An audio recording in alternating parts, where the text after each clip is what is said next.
entertained? Are you not entertained?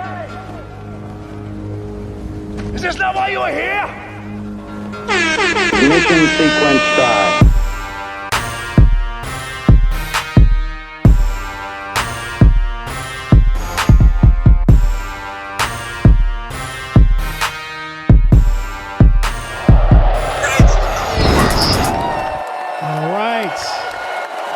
All right. Yo. You already know. We back. We back at it. Nice to see y'all. Welcome back to the Space Shuttle. It's time to take off. I'm your boy Adrian, a.k.a. D. I'm Stubbs. And you already know what time it is. What time is it? The takeoff time. Take off. We taking off. And today we're taking off with another returning guest. We happy to see him back down here on the shuttle. He getting ready to talk about, his life experiences one more time because he was highly demanded. He's an author. He's a motivational speaker. And not only that, he's a great friend, not only to us, but to you and to his community. We'd like to welcome back to the podcast, Mr. Kenneth Holyfield. Yo, what up, everybody? What's going on? Yes. Kenneth, we so happy to have you back on the show. Thank you. A lot has happened since the last time you've been back on here, man. Hey, explain to us what happened since you've been on the show, all the exposure or what else? Man, I'm talking about, it's been a lot of great things that happened. Been on a couple of more podcasts. Got a chance just to continue networking and just, getting a chance to meet a lot of great people. Okay. Constant work. So basically your exposure got you to many other shows too, huh? Yes, sir. Okay. How does it make you feel, getting that exposure out there? Man, it's just continue just to, push the word. We gonna keep on just grinding and continue to give, show a positive light to guys who've been incarcerated. Now, has, by any chance, anybody that's been incarcerated happen to have a chance to see the show? Yeah, a lot of people. What have they said about your exposure? No, because they know that a lot of this been going on. It's been going on. Like, so I was basically like, they knew that I was going to do this when I came home because the stuff I was doing when I was locked up.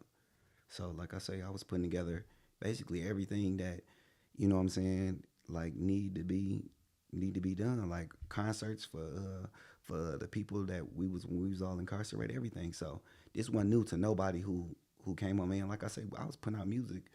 We was doing music in the joint. So I had 2 books already out while we was in prison.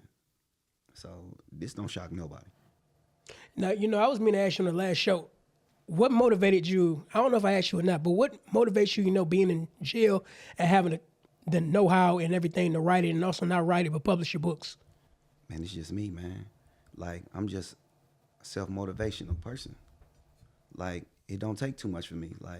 Like I said, a guy showed me something, and I took it and ran with it. Like, all you got to do is show me. And once you showed me, it was on and popping. It was like, okay, we about to take this. We about to turn this up. Because like I say, I met 1,000 people who wrote books in the joint, but then nobody want to take it to the next level.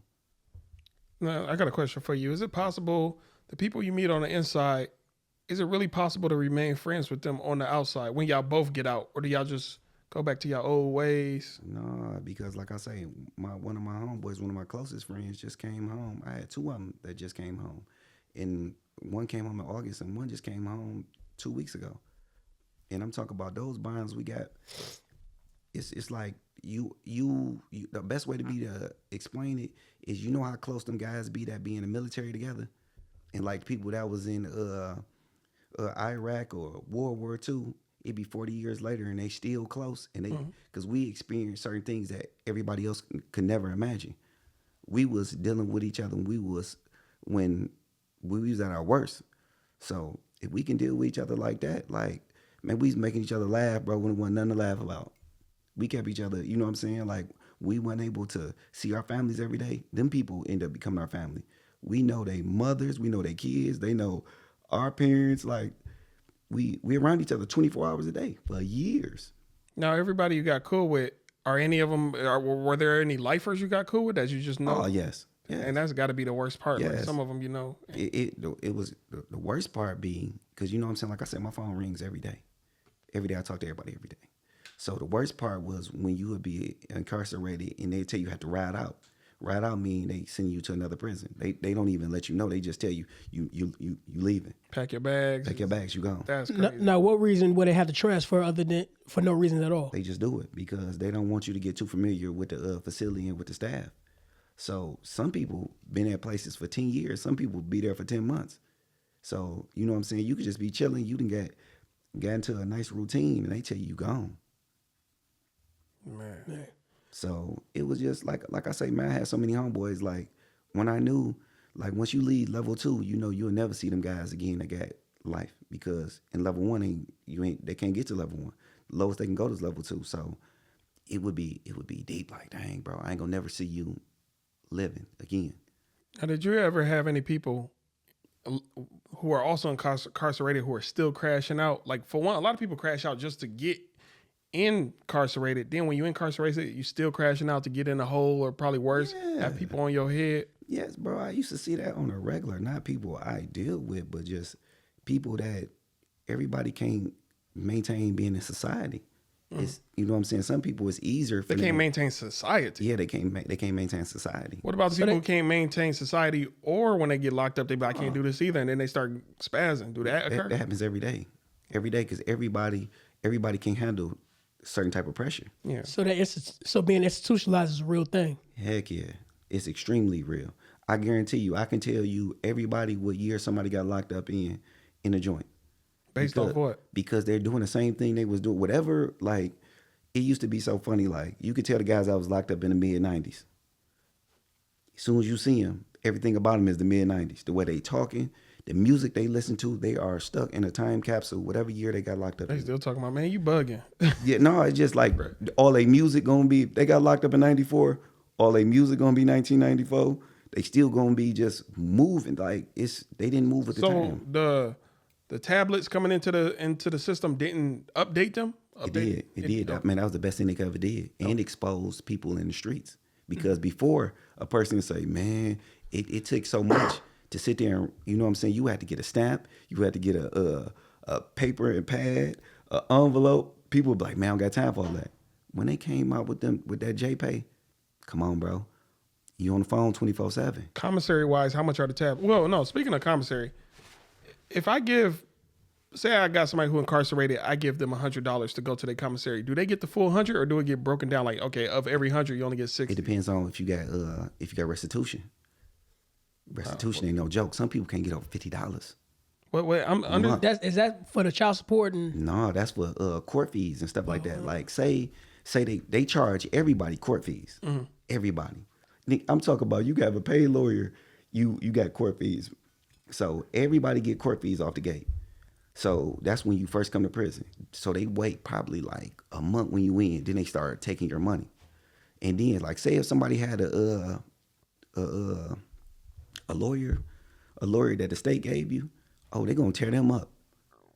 Them guys' restitution be crazy because they make them pay.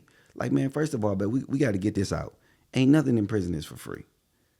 People in society be thinking like, oh yeah, all that, bro. I'm talking about we pay to get our hair cut. I'm talking about I probably ate out the child hall probably once a week or twice. I would eat breakfast every morning because I would go out and work out. But I don't, you know what I'm saying? I wouldn't eat the cereal because I don't drink milk. So I just get up, get some oatmeal, get some grits and stuff like that. But I'm talking about if you don't got no money in prison, you're a dead man. It's worse than not having no money in prison than it is in the streets. So what's the best job occupation to have in prison? Is it to work the kitchen staff? The kitchen. Oh, the kitchen. Not laundry, kitchen? No, it's the laundromat can make a killing too. Them the two most sought out jobs right there. Now, what are jobs that you don't hear about too often? Because I mainly hear about kitchen, laundry, and sometimes cleaning up the halls, mopping up the halls. That's the porters. Are there any occupations beyond that? Them three I'm aware of. Them the three that everybody see. The porter is the easiest job. The porter, but you only getting $17 a month or $14 a month with the porter. What about librarian? That's oh yeah, you the people like that, like the people that work in the library and everything. Those are, you know what I'm saying? That's an educated job. So you're gonna get a little more than they're gonna get you. You're gonna make basically like the same amount somebody that worked in the kitchen. Now, so how much the highest paid job usually pay? Man, the highest paid job probably like $27 a month. A month.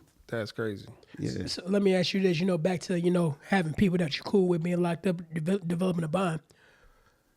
How do you have any people that you linked up with that you're able to see on the outside? All day. How's it feel? Man, it's the best feeling in the world. It's the best feeling in the world because, like I say, man, like I'm gonna give you a quick story real quick. Like my homeboy that just came home, I got two of them.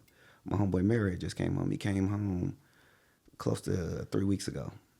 And I can remember in 2014, I met him in the beginning of 2014. We was in Macomb together. I had just got out the hole. And I came to the unit. So me and bro he laid back dude. I'm a laid back person. We just bonded. We was both from two different sides of town, everything. So I can remember in 2014, it was the summertime, and the lifestyle video that came out with Rich Homie Quan, Young Thug, and me and him, and Macomb is set up like we can have our door open. So anybody could come in and walk in and just chill. We was in there just watching 106 in Park. Me and him looking at each other. We like, man, this shit so lit, bro. Like, we like, dog. I'm talking about looking at him. He's sick, I'm sick. He say, man, I want to be out there so bad. I'm like, me too. This 2014. So me and him, we would talk. And he was like, bro, I'm going to come home, bro. I'm going to come home. We used to talk about this every day. Like, every day. Bro was looking at over 30 years plus. He said, I'm going to come home. It was so crazy. Me and him would be talking. He watched all his friends turn to millionaires. Everybody he grew up with. We would be sitting there listening to Team Eastside and everything. And they was all rapping about him. Saying free his name. From Vezo to Peasy. You know what I'm saying? Then I never forget when I was in St. Louis. And I was on my way home. And I went on the tablet. I went to check the tablet to put some new music on. I seen Doug had put a song about him. I'm like, dang. 42? Yeah. That's his little bro. Okay. I'm like, dang, bro. First thing I thought about, man, I'm like, that was real, bro. That was real. It was like a movie I had. It was like a movie, bro. I'm talking about my heart started beating like, dang, bro. So me and him always stayed in contact. So, you know what I'm saying? When he was going back and forth to court, I was going to court dates. He looked up, man. I'm talking about, I'll never forget. This just happened. I was chilling. My homeboy called me because me and him talked that Friday. And he was like, man, I don't know. I'm going to get out. I'm like, oh, okay, bet. So Monday came around. Everybody started blowing my phone up because he had called me Sunday, but that Saturday night, I was at the U of M game. So I was exhausted. Man, everybody started texting me and calling me like, bro, Mary at the crib. Me and him got in contact with each other. Man, I wouldn't see him that night, bro. It was like, man, 2024 may have been the best year since I came home because I watched so many of my close brothers come home. It was like, this is what we talked about, bro. This is what we talked about. Like, it's a whole different bond. Like I say, my guys who I was incarcerated with, if I had a wedding, these guys would be the best mans of my wedding. Have y'all all been together yet, or just you? Yeah. You see one? Okay. Yeah, I'm talking about all, like, majority of guys, like I'm close with was people I was incarcerated with. Okay. And like I say, man, I got some great friends that wasn't incarcerated. We all close too, but like I say, it's a different type of bond. Yeah. It's like going to war, like you said. Yeah, I'm talking about we was in the trenches. Yeah. I'm talking about having each other back. You know what that remind me of? Not to cut you off, but Paid in Full when Mitch and Cameron's character was fighting all them dudes in the mess hall. That's true. That's how it be. Because you gotta look. You got to know if you walking with this person, like, I can depend on you. You depend on me. Me and these guys is cutting meat sticks up together. One meat stick, we making cook-ups together. You bring the nachos, I bring the meat stick. You bring the chips, I bring the cheese. I get the bell peppers, you get the onions. I was gonna ask that too later. How was it? Because sometimes I watch the videos online of a bunch of dudes bringing food together to make a big lasagna or pizza, something like that. Like, I used to eat lasagna every day in there, man. Yeah. I'm talking about, it's so crazy. Like I say, guys be in there making chicken nuggets out of noodles. Who was the best cook in there? It depends on where you at. Like, I'm not talking about somebody who worked in the kitchen. I'm just talking like about I could name you 1,000 people. Like when you in there, like we learned how to fry rice with butter. Like real fried rice, like Chinese food rice. We had fried rice with butter. Shake it up in a bag, put it in the microwave, keep on shaking it up. We was in there making pieces, everything. Now, when I seen somebody, not to cut you off, but I seen a video. They was making hibachi under the stairs.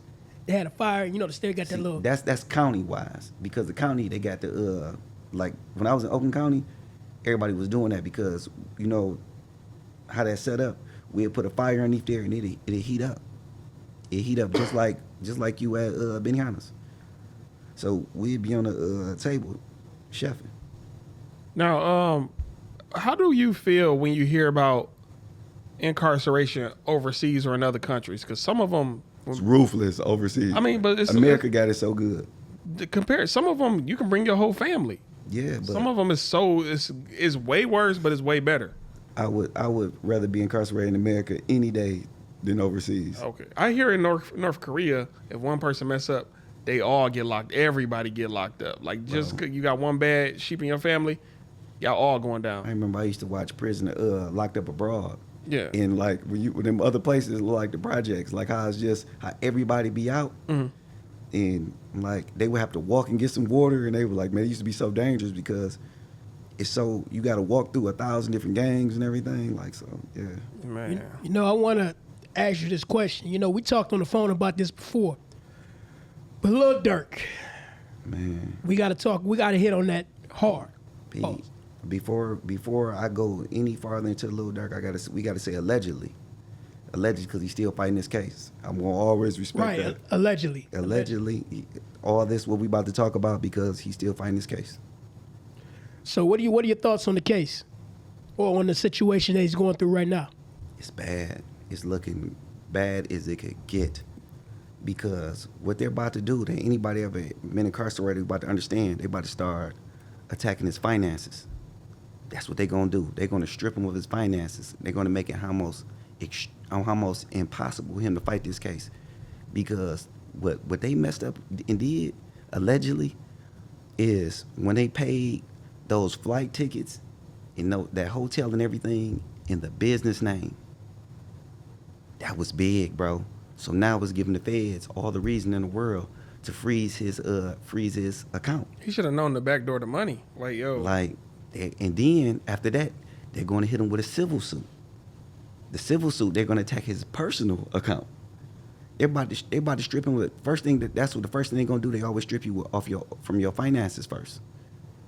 But it's going to be, and then, bro, they got him. So they got him with conspiracy to murder. Conspiracy by itself is a 30-year charge. If all of us three was together and we plan on robbery, if it's just two of us, it make it go 10 years, 8 years, 5 years. But when it's three of us, now it's conspiracy to robbery. That's 25 to 30 years off top. He got conspiracy to for first degree homicide. Man, I'm talking about it's wire money transfers and it's looking real bad. See, he a first generation person doing it on that level. Like he ain't have a big brother like a 50 Cent or somebody else really if you gonna take that road. We can't get this guy no excuse. The guy's in his 30s. Right. No young guy. You're supposed to know better. When you know better, you do better. Yeah, this guy is he's not. I could see if he was 23, 24, Durk in his 30s. You know, I got to give credit to people like Chief Keef who moved the hell out of Chicago and stayed out of the hood. And don't try to put hits on if that's allegedly what everything about. Don't. Yeah. Come on, just matter of fact, before we still on the topic of Durk, hypothetically, if his homeboy was really next to him all that time wearing a wire, what's that to you, in your opinion, bro? Mind you, I like to think Durk did more for this man did. Well, you know, it's been, not to cut you off, but it's been come out to say he wasn't the one that did it. But it was somebody definitely close to him that did do it. Well, let's just talk hypothetically then. Just even that, like what Durk did for this guy. When that guy came home, he gave him $50,000. He gave him a car and a house. Like, so yeah, that's backdooring for real. If it was to do that for a guy that you embrace like that, and for him to do that, Like that's foul as it get, but it don't shock me. So man, we got to speak on this because a lot of times, man, the streets, I'm talking about, bro. We be so delusional about the streets. Like we make our own rule about the streets, but the streets is self-preservation, and it's messed up. Survival of the fittest. Survival of the fittest. Like what goes on the streets? Robberies, murder, kidnapping, like backdooring. All this is part of the street. Snitching. This is part of the streets. Absolutely. So if it's part of the streets, can you really do organizations or gangs really exist that don't backdoor each other, that don't be on that type of BS? No. There have not been one criminal organized group where everybody kept it solid. We can go from the Italians, we can go to the Russians, we can go to the Jewish, we can go to the Italians, we can go to the blacks. You pull up a group of guys where it was more than 5 people where everybody kept it solid. Look at the mafia. Look what happened to John Gotti. His own right-hand man, Sam the Bull of Gravano, do your history. Told on John Gotti. Yes. And when the top guys start falling, they was the main one snitching. The main ones offing people for not snitching when they start getting. Bro, well, let me know the game was even dirtier. Like with the cartel, they tell on each other. Yeah. They tell on each other corridors. All the cartel. They'll do this. They'll be like, okay, they'll tell the FBI, like, we won't say the cartel, like, man, we want Arizona. And this other cartel got it. They gonna tell on that other cartel to get their corridor. Just like how they get Arizona, they get California. All them cartels tell on each other. Now, what is a corridor so I can stay with you? Like where, like their own area. Like say how. Oh, a corridor? I don't know why I'm thinking so. I know what it is. I'm sorry. Yeah, like say you would have Arizona. Yeah. I got California, another place. Like they all tell on each other. Yeah. Like they don't look at it as snitching. They just look at it as moving out the competition. Well, that reminds me of, not to cut you off, that reminds me of that old saying, there's no honor among thieves. No. Because it be so crazy because we look at it, we be like, nah, but bro, the game is so dirty. That's actually part of the game. That's part of the game. You got to know, like, when you locked up, your girl getting dug out. It's just like part of the game. That is going to happen. That's 100%. Yeah. You know, Pimp C said it one time. Remember, when he was locked up, he said, you know, when he came home the first time, well, the only time, he said, you know what? When we get on these records, we need to start educating the youth because he said, for one, when you get locked up, for one, your mans ain't gonna come visit you. They gonna get at your gal. And if she ain't strong enough, she gonna fall witness to it. So the only person you got is your mama, because mama's baby, daddy's maybe. Bro, it's so crazy you said that. You know the story about Nicky Bonds, right? No, tell us. Man, Nicky Bonds, right? Nicky Bonds when he got arrested. You know Nicky Bonds, he was in Magnetic. Yeah, I know, yeah. Look up Nicky Bonds. Nicky Bonds get locked up. He's solid. I'm talking about he don't say nothing. Why these dudes start having sex with his wife? His own woman. His own woman. You know what he said after that? What? Man, forget them guys. He started telling on everybody. You would have thought one of them guys would be like, hey, bro, holding everybody down, bro. Don't do that. When they started having sex with his wife, that's when he started telling on everybody. You know, I do remember that. They did a story on that on the American Gangster. Yeah, that was. You got to blame the wife, too, though, because it is... I always say it's not forced. No, it's not forced. They didn't force themselves on. No, but still, I'm talking about. I mean, yeah, nonetheless. Bro, I don't care what's the situation is. I'm talking about your wife. Yeah. That's all. Especially he the reason why y'all still out here able to do that. And we in the underworld. Yeah. It's a certain code that you have to respect. That's why I was like, bro, it's so crazy, man. Because like I say, the streets don't love nobody. Oh, yeah. There's no rules to the streets. We be making up like, dawg, don't do this, don't do that. But the actual truth, there's no rules. There's no rules to the game. Now I gotta ask you this question since we on that topic. When you were inside, have you known any dudes in there crash out because they found out that the girl being dug out by their mans or whatever? Yes, bro. They be on You the gotta phone, touch. We gotta talk. Bro, Pete, the funniest thing, bro, if y'all had, I wish that it was cameras that would show the phone conversations. Now, they got it where in the phone, like back in the day, we used to be able just to stay on the phone and ride the phone all day from 8 o'clock to 11:45. Now they got it where once you get off the phone, you got to wait 15 minutes. The line for the phone be so long, right? Dog, you would hear dude, bitch, fuck you, bitch, and she bang on him. The funniest thing in the world, he can't call back, so he be mad to the bug, right? So he hearing this girl getting dug out of the No, back. not that. He can't get back and respond. Oh, so he got to wait for another 7 hours because he got to wait in line to use the phone again, and he got to wait in line it's gonna be count time, bro. I'm telling all you gotta do is, don't you know, like how we sitting here, it'd be a line of probably 10 people waiting on the phone. It'd be at least out 5 people on the line. It's 5 people arguing with their girl all day. Like it'd be hilarious, bro. The stuff what they be saying, bro, and we just be rolling about it, bro. Like, don't you know we all see 60 days in? Mm-hmm. 60 days in, them be guys they be in areas where everybody going home.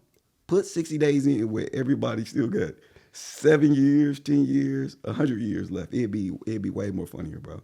So they just right there, a line of people just be cussing all day, loud on the all phone. day, bro. That shows 60 days in. How do you feel about the people who tap out early? It'd be some contestants, bro. They go in 8 hours, they out. That was the hardest thing I've had to face in my life. Where you can't leave. Forget naked and afraid. Put somebody in the joint. Man, that is 20 times harder than being in the woods.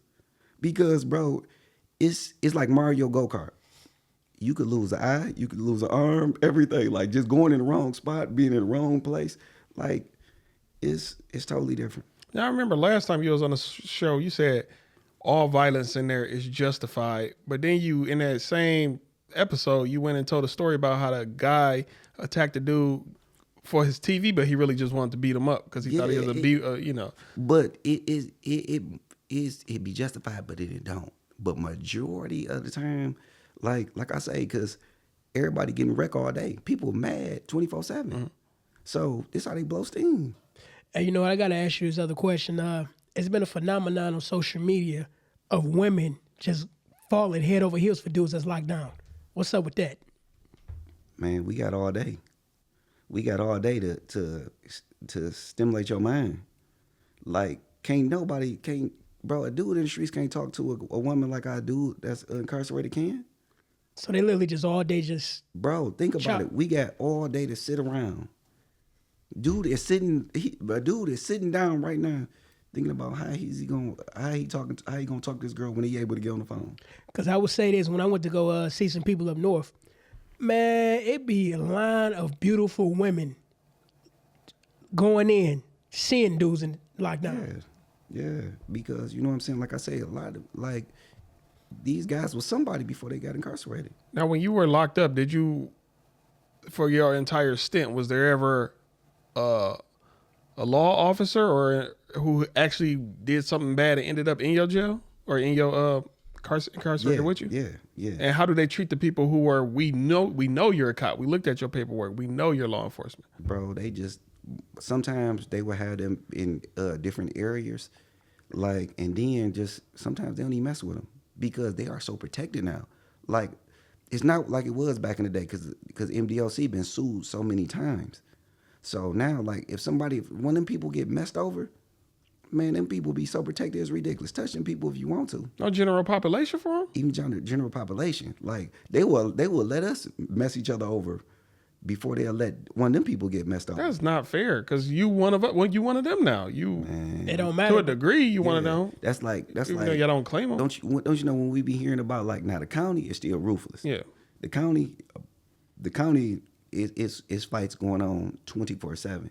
In the joint, you have fights, but it's nothing like the county because like I say, the anxiety be so high in the county.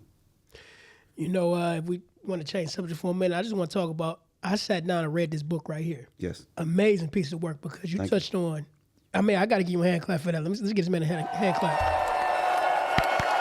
Because the whole time when I was reading this book, you were talking about all the artists that I used to listen to back when I was in high school, even before then. And every time I turned the page, I'd be like, I hope he talked about this artist. Yes, he talked about it. That's what I'm talking about. How did you get the time to really research these artists the way that I never knew them? Because I only knew what I heard about them. Man, like, I grew up listening to these artists. And plus, like, man, I'm a music nerd. Like, bro, I study every day. Like, every day I probably stay for like 3 hours a day. Like, every day. And no matter what I'm doing, I'm going to take time out my day, just like I was when I was incarcerated. I'm going to study. So a lot of this I already knew. And then I just really keyed in.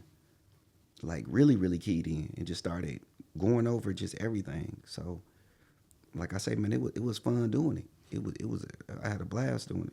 Who get talked about the most out of all the artists on the inside? Who do everybody bring up the most? Like, oh, Icewood did it the biggest, or Yeah, of course, it's gonna be because, like I say, we incarcerated with people who know these people. not just know these people, have situations with these people. Okay. I done been incarcerated with people, so of course. I mean, for the good though. When I say who get talked about the most, now I don't mean like shitted on. I mean like who get bigged up the most. Who get bigged up the most?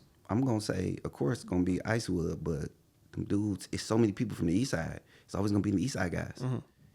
It's so many, bro. I'll talk about it's so many, bro. If somebody tell you anything else, they lying. Them East Side guys run MDLC because it's a trillion of them niggas. Now I'm gonna put you on the spot for a minute. Now, who is your favorite artist in the city? Payroll. Payroll all Not day. even a question. Payroll. Not even a question. And like I say, like, and when I everybody who know me know it's Payroll. And like I say, when I was writing my book, I'm not biased because I listen to everybody. But what music gravitates to me the most is Payroll. What about you? I don't know. I like Quest McCody. He a different speed from Payroll, but I like Quest McCody and oh no, I'm tripping. Elzai. I'm Elzai. tripping. Yeah, Elzai. Elzai. Okay. You know what mine is? Oh. To this day, Big Hurt. Yeah. Okay. Big Hurt. Because he had a different flow. He had a totally different flow. Honorable mention Black Milk. I like your music too. Oh yeah. There's several. The city got several of all. Yeah. It's just different. It's so many different styles of music, and like we get paid for just street music. Like no, it's so many different flavors of music. Yeah, I definitely agree. Because you know the thing about Detroit, we got our own specific sound here. Yeah. And what I also like what you touched on the book is the style, not just the music, but how we dress. You put in the mention of the Pelly, buff glasses, you know, stuff like that. Maury's shoe. Maury's, man, you hit the nail on the head with them because I remember my cousin used to wear these white pair of Maury Gators, white buffs, Al Wassam jacket. Nobody could duplicate that. Yeah, nobody. Yeah, like don't nobody dress like us nowhere. It was so crazy. I can remember in 2002 we went to the Carabana in Toronto. So I never forget this. Now, it was a hotel. I don't know if it's still there. I ain't been there. I can't go to Toronto no more because I'm a felon. But it was a hotel called the Delta Chelsea. So I ain't gonna never forget. We go down there, and WGLB was down there. Whole Rock Bottom was down there, and I remember this girl. She was on the street. It's called Young Street. Young Street is like Woodward. So this girl, she was like, "Bro, why are y'all guys coming down here wearing glasses?" Like it tripped her out. It was so weird to her. Like I was like, man, that's our culture up here. She thought, she thought everybody had bad vision. Like so, you know what I'm saying? So it was, you know what I'm saying? It was like everywhere I go, it'd be like that. I remember I went to Carabana one year and my homeboy met this girl, and then somehow they got on the topic about local people always trying people from America when they're in Toronto. And he was like, I wish a nigga would. But like you said, it's a little culture difference. Big culture difference. She didn't understand I wish a nigga would. She was like, why would you wish that? Why would you want for it? Yeah. He was like, that's not what he's saying. He's saying a nigga, he shouldn't try it. She's like, but you said you wish. I'm like, how don't y'all? You know how It's a culture. That's why I love to travel. When you travel, Yes. it broadens your mind. You see things from different perspectives. Bro, I used to be in Columbus, Ohio when I first came home, right? Dude, I was chilling. As soon as I come in the house, I locked the door. Girl looked at me. She said, why you do that? Bro, I was like, why wouldn't I do that? Like, it was so weird to me, like, just the way they was moving around. And we do it not even realizing, like, this is how we was raised. But, like, when you go to other places, it was totally different, bro. Like, totally different. It's crazy different down south. Yeah. Oh, man, Southern hospitality is a real thing. Yeah. I think when I go to Canada, it used to be the same thing. Cause I got real cool with people to the point I could pull up to their house, door always unlocked, and that's weird to me. I don't think I'm gonna ever drop that from who I am, no matter where I move. It could be a no crime place, but I'm always lock doors. I don't care if I'm in West Bloomfield. We locking that door. Like that's just A lot of break-ins happen out there. Yeah, like it's just you know what I'm saying, how we was raised, bro. But it's every place. It just show you like we don't realize how dangerous. Like we used to it. It's the norm to us because we've been here our whole life. But it's sad when that you that's start the normal. going to other places, you like, dog, like it's wild where we from. Now let me ask you this though, since you say you're a felon, you can't go to Canada. If you go anywhere, where would you go? If What If you weren't a felon, then you could just like go over borders and stuff. Where would you go? I mean, I would love to go back to Canada, bro. Canada? Yeah, Canada by itself. Man, it was just No Bahamas, nothing else. Canada. that's cool, man. I love just that vibe, bro. We was driving through there and I just love it over there, man. That was one of the first things I questioned about. Like, man, Canada is a different vibe. You ever been to London? no, I never been. Man, London, bruh. Like, They got like 4 all-girl colleges, all universities. man, it's, I'll tell you another. women is they outnumber men by like 15, so you ain't gonna have no problem out there in London. Now, if you go on the West Coast, I heard Vancouver is a vibe too. yeah. My homeboy just moved to Oregon too. I Yeah. remember I used to watch drugging and all. I used to watch all the documentaries talking about Vancouver or whatever. So I remember somebody told me a story. They told me, look, he landed in California. Man, if you take the California highway all the way up north to Vancouver, he said you'll see the most beautiful side of the United States. If you just drive up the coast all the way to Vancouver. What was beautiful? The mountains or the Everything, views? because you see the water, you cross the bridges. You see a different part of the country you don't usually see. Like over here, we see, most we're going to see is the Great Lakes. We're going to see Belle Isle. We're going to see, you know what I mean? But if you go over there, you actually at the Pacific Ocean. You ride up the coast, you see beautiful weather. Then when you in the south, the further up north, it turns into snow. Because now you're going to Northern California, all the way to Washington, and then into Canada. Okay. Now you start to see the mountains. Okay. Because I believe, don't quote me, correct me if I'm wrong, but if you go to the western part of Canada, there's more mountains there. okay. So yeah, Vancouver. So, this is one of the things, traveling is always a good thing. But let me ask you this. Is there a way you can get that expunged where you can travel? And like, say if I had like a drug charge or something like that, they would do it. They would do it after a certain amount of time. But man, like, nah. Now, sometimes, I wish, after a certain time, no matter what crime, they can at least work on, Yeah, but I would have to get sponsored. Like if somebody over there sponsored me and say that if anything go on there, It's on them. it's on them. Yeah. Yeah, but they got it where if I can get sponsored to go over there. Now, what about halfway houses? You ever been in one? Halfway house, no. Yeah. Okay. Like majority of people go to halfway house. People come from federal penitentiary. Okay. They make all them go to a halfway house before they could be released. Now, let me ask you this. How you feel about Big Meech being released from jail? Man, that was big, man. You heard how much Big Meech is gonna is starting out? What they saying? What he charging for a club? What's that? $500K. Did anybody book him yet? Man, Big Meech is about to be booked all around the world. Like whatever person get his first club appearance, that's about to boost that city economy. People is gonna come from every part of the United States to party because that's gonna be a once in a lifetime party. Yeah, because I heard stories back in the day. Yeah, so just think about that. Like the build up, like bro, he's already charging $500K. But you see how, and I got to credit his son and 50 Cent for blowing that BMF name up bigger than what it already is, because now everybody knows the story. Yeah, but the story was already big. Yeah. That brand is just as big as Nike. Yeah. Yeah, now that it's televised, everybody can get to see it. Yeah. And now since this man home, Man, I'm talking about, bro, whatever city he's going to be in, because Detroit not going to I don't think Detroit going to be the first one to get the party, but I'm pretty sure it's going to be Atlanta.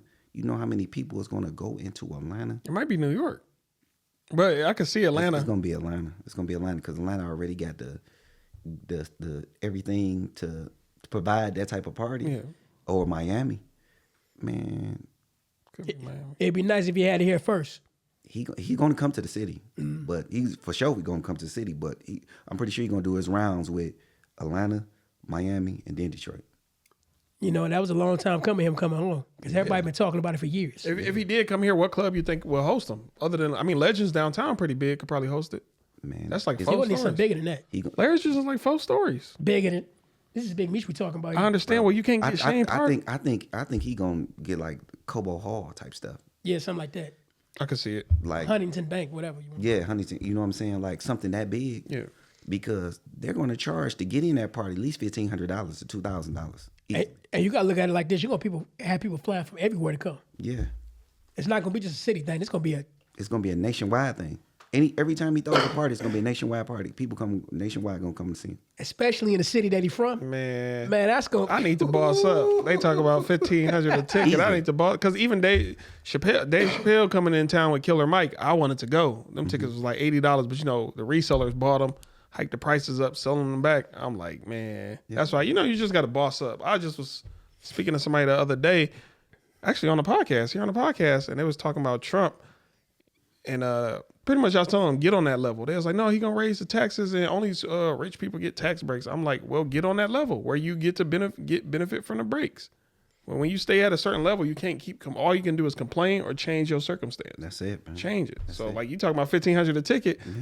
I would love to, but I'm gonna get there. I'm talking about, I definitely think he's gonna at least charge at least $1,500 to $2,000 to get into this party. Or the baddies, y'all know y'all get in for free. Man. But you know what? I don't blame him for doing that. You want to know why? Because he don't want just anybody to be there. Anybody, and to a degree, if I'm Big Meech, I want the who's who there. Yeah, you going. First of all, everybody, he got to make room for people that's going to come from around the world to see him. Yeah, absolutely. Like he's one of the he's probably in the top 10 most famous black males in America. And you got to top 10. He probably in the top. I ain't gonna argue that. Let me see. Okay. Think about it. Yeah, I'm starting to think. It's a few, but most of them is rappers though. Yeah, that's what I'm saying. Outside of rap, because if you include rap, he's not top 10. I hate to bring you down like that, Big Meech. Shout out to you. He's bigger than any of them rappers you gonna name. Rick Ross. I'm talking about the real Rick Ross, not the rapper. No, he's 10 times bigger than Rick Ross. I just had to say it. You gotta look at it like this. Even the rappers that we're talking about mention Big Meech once or twice in their lyrics. Oh yeah. I know Big Meech, the real Big Meech. Yeah. So it's. I definitely, his party gonna be crazy. Yeah. I love to be there. I even valet Big Meech. No, put me there though. I gotta ask you this question too, real quick. The election just happened. What are your thoughts on that? Man, I'm talking about, it's so crazy. Like the writing was on the wall. The writing was on the wall, man. Like we spoke about this last time. We was talking about how she was struggling. Mm-hmm. She was struggling, and that's why it wasn't a shock to me. But also, before that even happened, we got to go back to 2019. A lot of people forgot about this. In 2019, she was in Democratic race, and she had to back out because she was polling low. Absolutely. So when Biden ended up being 2019 when they was the Democrat when it was. But before 2020. Trump and Biden. Okay. Yeah, before. I don't know why I'm thinking of Hillary. Biden, remember she was in Democratic race. Yeah. And she was polling so low she had to drop out. She was the first one to drop out. Yeah. So she technically was the president, right? She is the president right now before her inauguration. Well, she is, but she ain't. So she need to be sworn in. True, or it's probably a secret sworn in. But once Biden stepped down, that automatically kind of made her the president. He stepped down from running. Yeah. It still make her the president kind of right now. Nah, he didn't step down from the office. Just even dealing with that, like, and the only reason, we got to keep it real, the only reason why Biden picked her, because at the time he needed her to get over the edge. She was a minority, and she was a woman she was a person of color, so that helped Biden take him to another level. But by herself, she couldn't have did it because she showed she couldn't do it in 2019. Yep. So it wasn't no knock on her, but what the Democrats need to do that they don't understand, it was the first time that they lost the electoral vote and the popular vote in 20 years. She had the lowest numbers on a popular vote for Democrats. What they need to do, bring old Gretchen out or Michelle Obama. Them was the only two people that could have beat Trump. I don't know why I thought you was going to say Oprah. I'm glad you didn't say No. Shout out to you, though, Oprah. But our Governor Gretchen Whitmer, like, she has a major following. They was trying to throw her name in there, and she refused. But either her or Michelle Obama, them is the only two people that can bring the Democratic Party back to its promised land. She was struggling bad, bro. She was. And on top, struggling bad. This is the first time I just seen Michigan go red. Man, I'm talking about never seen Michigan go red before. And then they talked about all the women was trying to shame the black guys. Oh, but man. 77% of black males voted for her. Yep. Now they got something out here called the 4B movement. Have you heard about that? No. Oh, the 4B. You ever heard about that? No. In other words, what the 4B movement is, I'm just paraphrasing what it means. You got a lot of women out here trying to withhold the box from men because they blaming men for the sole reason why Trump is in the White House. No. But you won't do another woman will. Y'all can keep playing that game if you want, ladies. Man, all thing a man needs is a couple $100 or a couple 20s. Yeah. Everybody got rosters now. Y'all playing so many games. You can't be the only one no more. I'm sorry, y'all play so many games that no. I'm not playing because you got women out here shaving their heads in protest. Do what you want. Yeah, man, that's crazy, man. But you know what? This is the part of the show I really want to get to this bowl. Y'all ready for this? Yeah. All right. I'm gonna start with you. So what I'm gonna do is you're gonna pick and I'm gonna play our theme music. All right? Yeah. Let's get it. We pulling questions with answers. No. One more time. Joko, what you got to say? Hey, this is all day on the takeoff. I don't know. Yeah, pretty much we pull questions. Everybody read the question. We answer it. Let me get another one. This wasn't a good one. All right, Is go ahead. raunchy or what? No, it just wasn't good. Go ahead. I'll play it for you. Okay. Pull a There color. you go. Okay. Okay. What? We pull the questions. Yeah. Let me What? read mine too. It might not be good either. Oh, I got a good one actually. Okay. You can go first then. You want me to go first? Go first. What was the scariest moment of your life? I'll be more than happy. I got a couple, but the number one scary moment is when I had to go under that needle. Actually, wasn't scary. Yeah, it was. Getting a kidney transplant. That was scary because you know. You was asleep? Well, of course you was asleep. Yeah, I was asleep, but you know what? I wanted it to happen, but at the same time, it's not till it happens. You start getting them feelings like, hold on, wait a minute, what am I doing? But I had to do it in order for me to get better. Okay. I say that was one of the scariest moments of my life. Another one is when I almost got into a car accident. Okay. Yeah. So, you know, it's a different. Also, a third one. A third one. When I had COVID and I was in the hospital, I thought I was getting ready to die. Yeah, you shouldn't have went to the hospital. Man, look, I couldn't. Had no choice. And the question was, what was the scariest moment? What was the scariest moment of your life? Damn, I remember one time I was about to get in a car accident. I wasn't even scared. I just was like, oh, well, this is it. Every car just magically moved out of the way. But a scary moment. That's not, you weren't scared. I was not scared. I'm trying to think of a scary moment. Man, one time, bro, I was at this house. I can't go into too many details, but like 5 guys rushed in. And I'm like, bro, we about to get jumped and beat up all night in this house. And luckily they came in level-headed and they was asking a bunch of questions to figure out what happened because they homeboy left out leaking. And then when I guess he went to go get some backup, and when he came in, they just rushed in like 5 to 7 of them, strong dudes. I'm like, dang, it's only 3 of us. And then, the fight was between 2 dudes. We just happened to be with the dude who initiated the fight, and I can't go into details, but man, I'm like, bruh, we could try to fight these dudes, but it's 3 of us. So y'all didn't end up throwing No, hands? them other dudes came in. So they came in with their shirts off and everything. It was wintertime, but they came in so level-headed, asking hella questions. And it's like, so you 2 had nothing to do with it. And mind you, bro, I didn't even know, homies. So they rolled up on you like this. Don't lie. Yeah, bro, it was, I can't, one of these days I'm going to tell the story, but we got to have this one guest on the show because it's really his story to tell. It's not my place to really give out too much detail, so I have to restrain. But I'm glad they just came in level-headed, asked a bunch of questions, figured out what really went on, and I can't get no more details. It was just, I was scared. Like, everybody was calm and chilling, but then when that door bust open and they just ran in, I was like, what? So on the inside, he was like, oh, shit, we about to get fucked up. Man, bro, they came in so big. And it's weird. Pause. It's weird. Yeah. All of them was like 6'2", all of them was about 6'2", 6'5", big, tall football dudes. But for some reason, the one that scared me the most was like a dude like probably 5 foot even. But he was the cockiest one. And I was like, something about this dude, or like, you be seeing them karate movies where everybody fighting, but it's that quiet one. He just gave that aura like, I will really mess y'all up. These dudes is really holding me back from like not going truly wild on y'all. But I can't give out the details, man. But yeah, it panned out good. So basically, at the end of it, you was like, We eat ribs and whatnot. If you want to say that, man, I really want to get it. One day I get a full story, but I got to get permission from my homeboy. all right.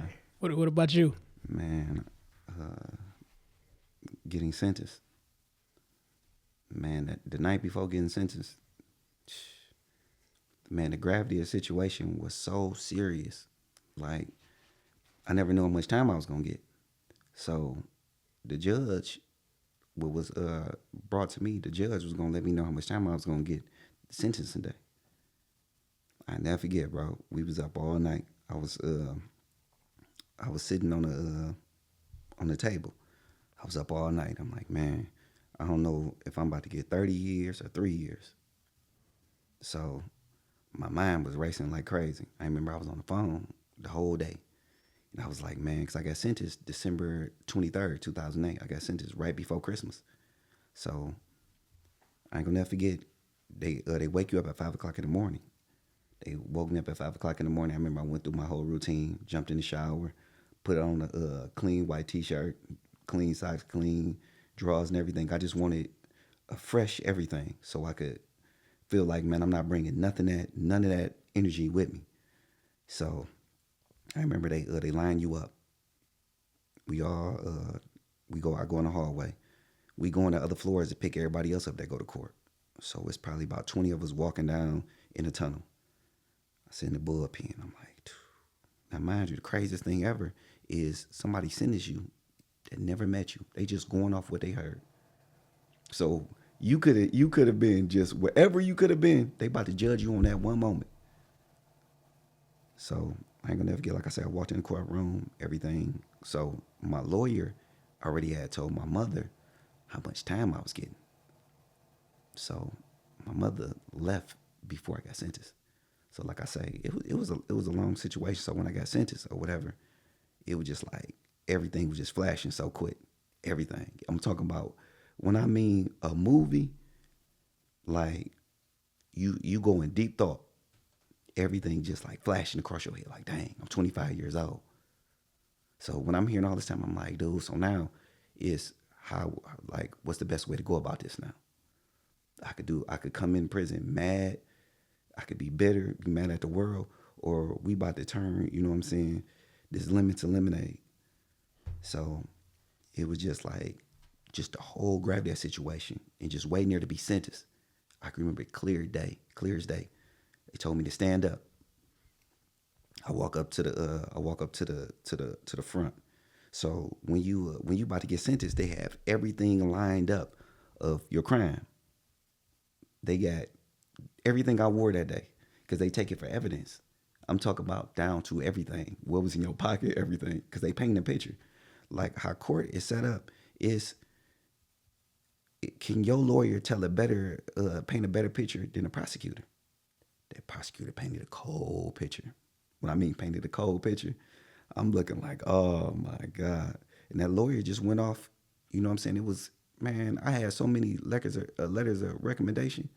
Like so many people, they was like, yeah, like it was a bad decision, everything. Man, forget all that. Still hit me across the head with that time. So that was I ain't gonna never forget that moment in my life. I'm talking about, I will never forget that moment in my life. I can remember what the judge said to me. I'm talking about when I walked out the courtroom. So I remember when I walked out, I looked at my lawyer. I said, bro, he said, when you leave, he was like, you gonna be able to file the appeal because you didn't take it to trial. Which he lied to me because he didn't tell me how hard it is to come back on appeal. You have a 3% chance. So they were just trying to get a slam dunk. Yeah, I'm talking about that lawyer. He was ready. He was gone. Because majority of the time, that's when the lawyer get beat up after the person gets sentenced. Man, once I got sentenced, man, he packed that books up so quick and was gone. I'm sitting there looking like, okay, all right. So now I was strategically plotting on the plan. I'm like, okay, so let's go. I know what I got. So now I know how to address it. So you didn't have a suit on in court? You just had on? No. So you was already pretty much behind bars when you came? Like this how they do you, right? Like they know majority of the time, like they don't want you to get a bond. They don't want to never give you no No bond. Because they know it's harder to fight a case behind the wall. Like, if you can get a bond, you have a high probability of beating your case. Because when you locked up, you can't talk to a lawyer like you want to, a paid lawyer. You can't get on the phone when you want to and certain things. So, did you have any requests of your lawyer, like make sure you ask this or do that? Or man, yes.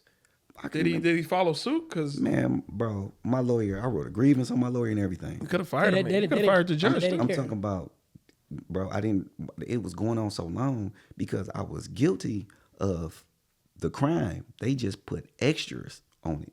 That's my whole thing. I'm like, bro, okay, I'm guilty for the crime. Cool. But don't go ahead and put 1,000 different things on it. Like, give me what I did. So did you get any credit for time served since you was already there? Yeah, 90 days, 90 some days. Okay. Which was nothing. Yeah. Which was nothing. Like, And my last question, or a question of what you just were saying, yes.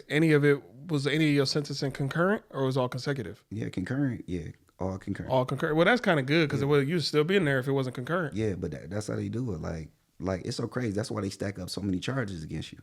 Like, it's so crazy. Like, when you understand the law, like, I didn't have no kidnapping, nothing like that. But this, let me tell you how it is, right? I never asked you your charges because I didn't know if you ever want to speak on it. Bro, I'm an open book, bro. I'm talking about if I did something, I'm talking about I shouldn't have did it if I was ashamed of it. Right. So, like, say if I move you 5 feet away from where you at, if I walked and moved you over there, That's kidnapping. that's kidnapping. I thought it was 15 feet though. 15 is 15 feet. It's 15. 15 feet. I be learning a Yeah. little bit of the law too Like- because I remember the cops. Sorry for cutting you off. Yeah. The cops pulled me over one day, and I refused. They opened my car door, and I refused to move my feet.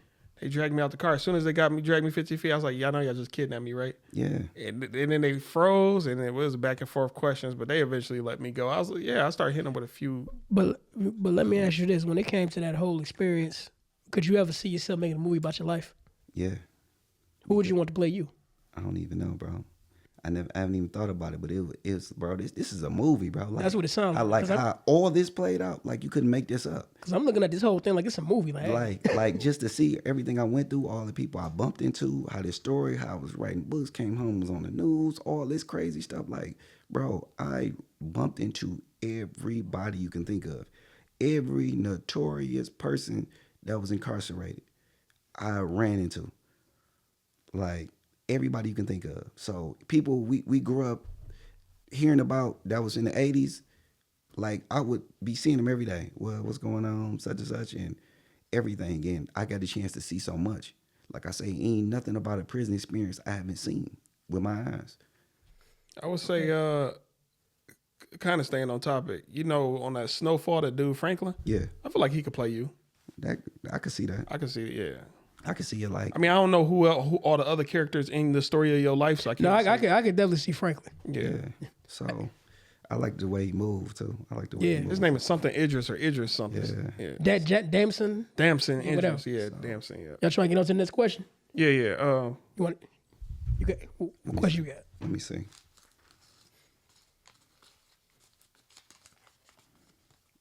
All right. What are some of your turn-ons? If you ain't got to answer it, you can throw it back in the bowl and reach for another one. What is some of my turn-ons? A girl that was born a woman. That's number one. That's number That's what one. it's gotta be, cause y'all tripping out here. That's what it's Yeah, gotta like I came home, the world had changed. Yeah. like, oh my God, Oh, like man. the world had changed when I came home. I don't know if it's a turn on, but I always wanted to link up with a girl with a slit tongue. You know, she got the slit in her tongue and they 2 tongues. Yeah, I just, it something- just, man, I just my turn on just a attractive woman, bro. Just that's what I just, you know what I'm saying? That's it. I need that mentality too. I like a woman with pretty feet Yeah, that's because that lets me know she's hygienic and like to take care of herself. yeah, I've seen some busted ass toes. Let me tell you. man. You know, hey, I ain't got to explain to y'all. Y'all seen some fucked up ass feet. I'm like, what the fuck you been doing? Yeah, that's. I just like I say, man. Just turn on just a nice looking woman, bro. Like I love everything about a woman, bro. And then, like I say, man, just like you don't really appreciate women Oh, yeah. Until you locked up, and when you can't be around them no more. Like, oh my God, bro! So- I'm talking about just the way a woman smell, just the way her bone structure is, everything. You think a lot of men when they come out, if it makes sense, that they lower their standards? Like you go in probably only messing with sevens and eights, but when you get locked up, you get so enamored with women. It's like, man, I love even the fives now. You still got your same. Whatever you into, you gonna be you into. Okay. Like, ain't nothing gonna change you. Like, I mean, I think. Remember, I told you the story about the speak- line of women going to visit me. Yeah. Remember? And But they were beautiful women. I feel what you're saying, but I feel like because you seem very strong mentally. Yeah. But I'm sure you had those guys. They changed in there, or they let the system get the best of them. They let they peer pressure get the best of them. They just change for the worst. It's always Or- going to be people that's going to always change for the worse. Like, that's just society. Like, whatever goes on in society, that goes on in there. So it's always going to be that subculture or just anything. So what was instilled in you in your youth or in your life that got you so headstrong and so you know who you are? Man, that sports background. Sports above all did it for you? Sports background. Okay. That sports background, bro. Like in sports, I would advise anybody to play sports because it teaches you so much. It teaches you discipline. It teaches you how to work with others. Everything. Like, I can remember looking in the huddle and looking at somebody like, "Are you scared?" What you play? I played in football. I played receiver and DB. DB. In basketball, I played a 1 and a 2. Okay. Like, I grew up my whole life playing sports. You still play? I mean, Yeah, yeah. So, man, like, in there, it just teach you something different. Like, you gotta have that dog in you. Like, I'm one of them people, like, if a person, it's only two things with me. You're gonna love me or you're gonna hate me. Like, I'm one of them people, I be on them, like, hey, bro, like, we like, in sports, man, I'm talking about, bro, I'm gonna get on you. Like, nah, bro, what you doing? Especially, I'm talking about basketball or football. If you making the wrong assignment, I'm gonna walk up to you and tell you, bro, what's going on, bro? How many times you gonna get beat? How many times you gonna turn the ball over? Like, but everybody can handle that. But I also realize that you can't talk to everybody the same. So that's what I had to learn. Like, that's just like a mother with multiple kids. One kid she could talk to different, and the other kid she can't. Some kids she could talk to stern. The other kid may be a little more emotional. I agree with that. You know what I'm saying? So you got to learn how to talk to everybody differently. But that sports background, bro, like, all my friends, we all grew up playing sports. You Like, think you could have handled quarterback? man, that's the hardest position to play in sports, in any sports. I thought about that too. I'm like, you know how much a quarterback is, how much that You gotta have that. If your head can't swivel, if you can't keep that, You gotta be- mad. I'm talking about, you know how smart you have to be. I'm talking about, you got to know your reads. You got to know what everybody doing on the field. You got to study the defense. Like, anybody that plays that, I respect them so much because that's not easy. and you gotta be likable. Because if you ain't likable, your own team will let a guy through. Like, okay, you did what? Let this dude through on you. Now let me ask you this: you ever thought about coaching? My personality, I'm too emotional. That's make the best coaches. Nah, I like the but- coaches who cuss out the little kids. Like, now, bro, these kids, bro, you can't say nothing to them. nah, bro. Because like how we grew up, I'm talking about coaches would grab us by our pads and think rip that's- our jerseys. I think that still exists in football though. In Not- football, as a No, coach, no, I know no. it's you got to tell the parents like this No. is close Man, to the the pa- parents. the parents The would jump dads will down- let it slide. Man, The Not the parents. The parents will come up there and shoot you. moms. Man, No. the moms will go Moms will run on the fight you. field. No, I'm saying the moms will do it, but if you say it's not open to the mothers, Man, them days are over with, bro. I'm man, talking I about, hate that you said that. Are they Yes. really over? You think? man, you can't talk to these kids. Hey, bro, we live in a woke culture. Everything is watered down. I say no cell phones and no this. Sign these waivers and get a little rough with my practice. I Hey, think you gonna I have- guarantee you, if you let one or two coaches right now, coach the kids with that style, they're gonna grow up to be stars.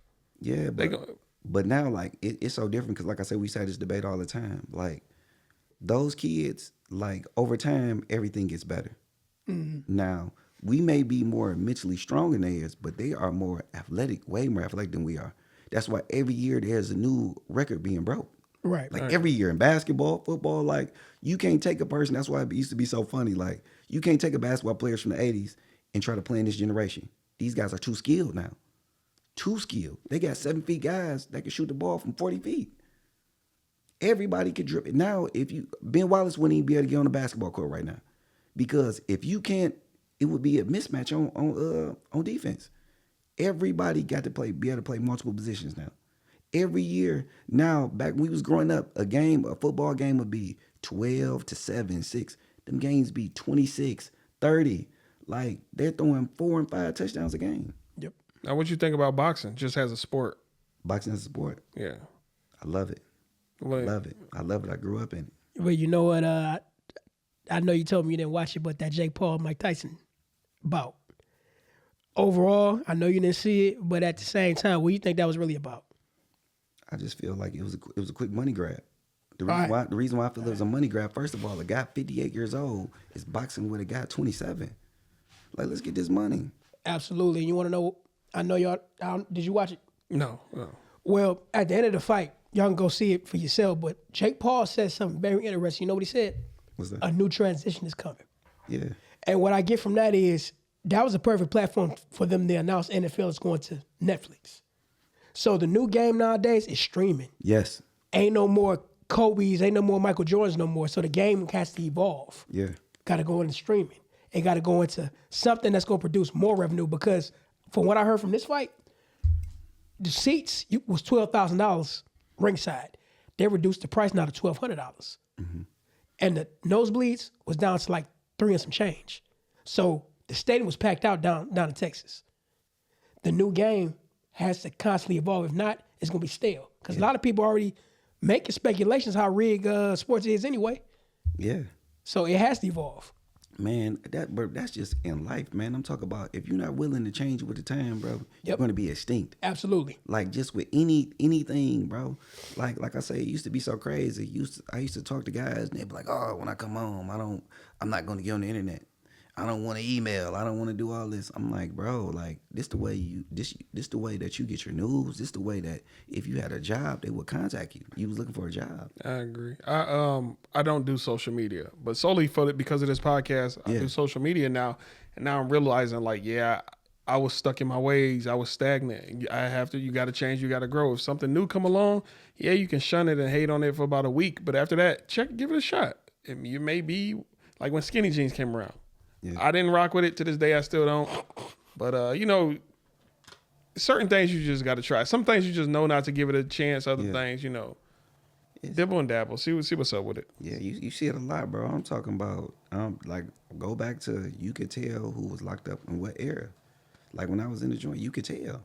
Like, if a dude got locked up in 06, he in 06 mode. Mm-hmm. If he was locked up in 99, he in hot boy mode. Like, that's just how it is. So we got one more question. Oh, my fault. I ain't even unwrap it.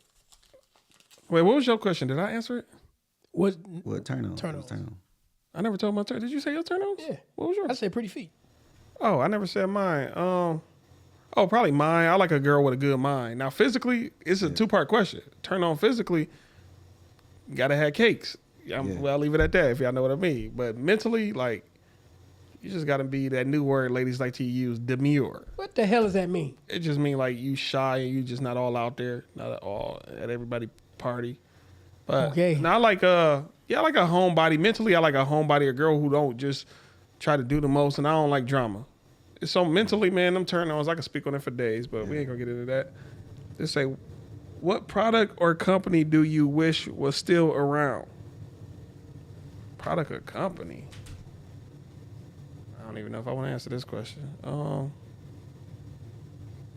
product or a company I wish was still. You don't go back to the bowl. Let me get another one, man. I can't think of that right. You want to throw this back in or leave? Leave that out there. Hold on, I'll press the button for you. Yeah. He pulling the questions. One more time. There's some old school West Coast beat right there. You remember this? What was that? That was from Grand Theft Auto San Andreas. Oh yeah. Yeah. Hey, one more time. Hey. Every time you pass a mission. My goodness, bro. What is up? Let's say, what is your favorite sexual position? Yeah, let's go. Y'all with it? No. Let's slide. Let's slide on that. Hey, if it's some women, I'm gonna leave that for a woman. Yeah. All right, one more time. This it, y'all. The third time to charm, y'all. Sorry, I don't know what's going on. What? 3 times is a charm. What is the last thing you taught yourself? I'm teaching myself Spanish right now, but the last thing I officially taught myself, damn. Oh, all this setting up all this stuff, man. Hey, man. I'm reteaching myself editing, so you can kind of say editing too. I used to know it years ago, like 10 years ago, but it's been so long since I did it. Once we got this back popping, I have to reteach myself. So this whole little setup, this whole media production is the last thing I taught myself, and I'm continuing to teach myself along with Espanol. Donde este baño? And several other things. Again, what's the last thing you taught yourself? That's a question for you two now. Man, more discipline. Okay. That was the last thing I taught myself. Every day I work on that. Just try to discipline myself on all levels, man. I'm talking about just as far as just how I deal with people, as far as just understanding myself, discipline myself better on the way I eat, the way I live, my relationships with people. Speaking on what you eat, what you mean? Like just discipline myself, like a better, healthy style of living. Okay. Do eating. you ever heard of this guy named Yaki Awakened? Yes. Man, that guy is the reason why I adjusted a lot of what I do. He be going there. I love when he be speaking, man. I love when he speaks. Man, shout out to you, Yaki. He be speaking on a lot of good stuff. I got so much herbs in the crib and, well, medicine. I'm going to call it medicine, man. I got so much, and I'm learning a lot from you and your videos and several other people in the field of herbology or whatever you want to call it. Okay. I would say for me, learn how to let old shit go. Okay. You know, because sometimes That's a good one. we get so wrapped up in our minds and randomly, I don't know about y'all, but randomly old shit just popped into my head Okay. just to throw me off balance. And I know that's the enemy trying to fuck with my mind. So I had to learn how to. The enemy is in your mind if you break it down. Ego, super ego. That's what I'm saying. Okay. That's exactly what I'm saying, because ego is a problem. I believe we all, one level or another, have an ego problem. Yeah. Even Mike Tyson mentioned that. All that shit we just go through in our head, it don't mean nothing. It's just ego. Man, I'm glad you spoke on that. You talking about just going through in your mind. I always say protect your thoughts, because your thoughts are how you believe in stuff that's not even real. Yep. Like I say that all the time. Protect your thoughts at all costs, man, because you see it a lot on social media. A lot. Like that's why, like, I can give you an example with Tupac and Big. Big didn't have nothing to do with Tupac. In what sense? In the sense that when he got robbed, he didn't have nothing to do with Oh, it. yeah, okay. When he got shot the first Yeah, time. when he got shot the first time.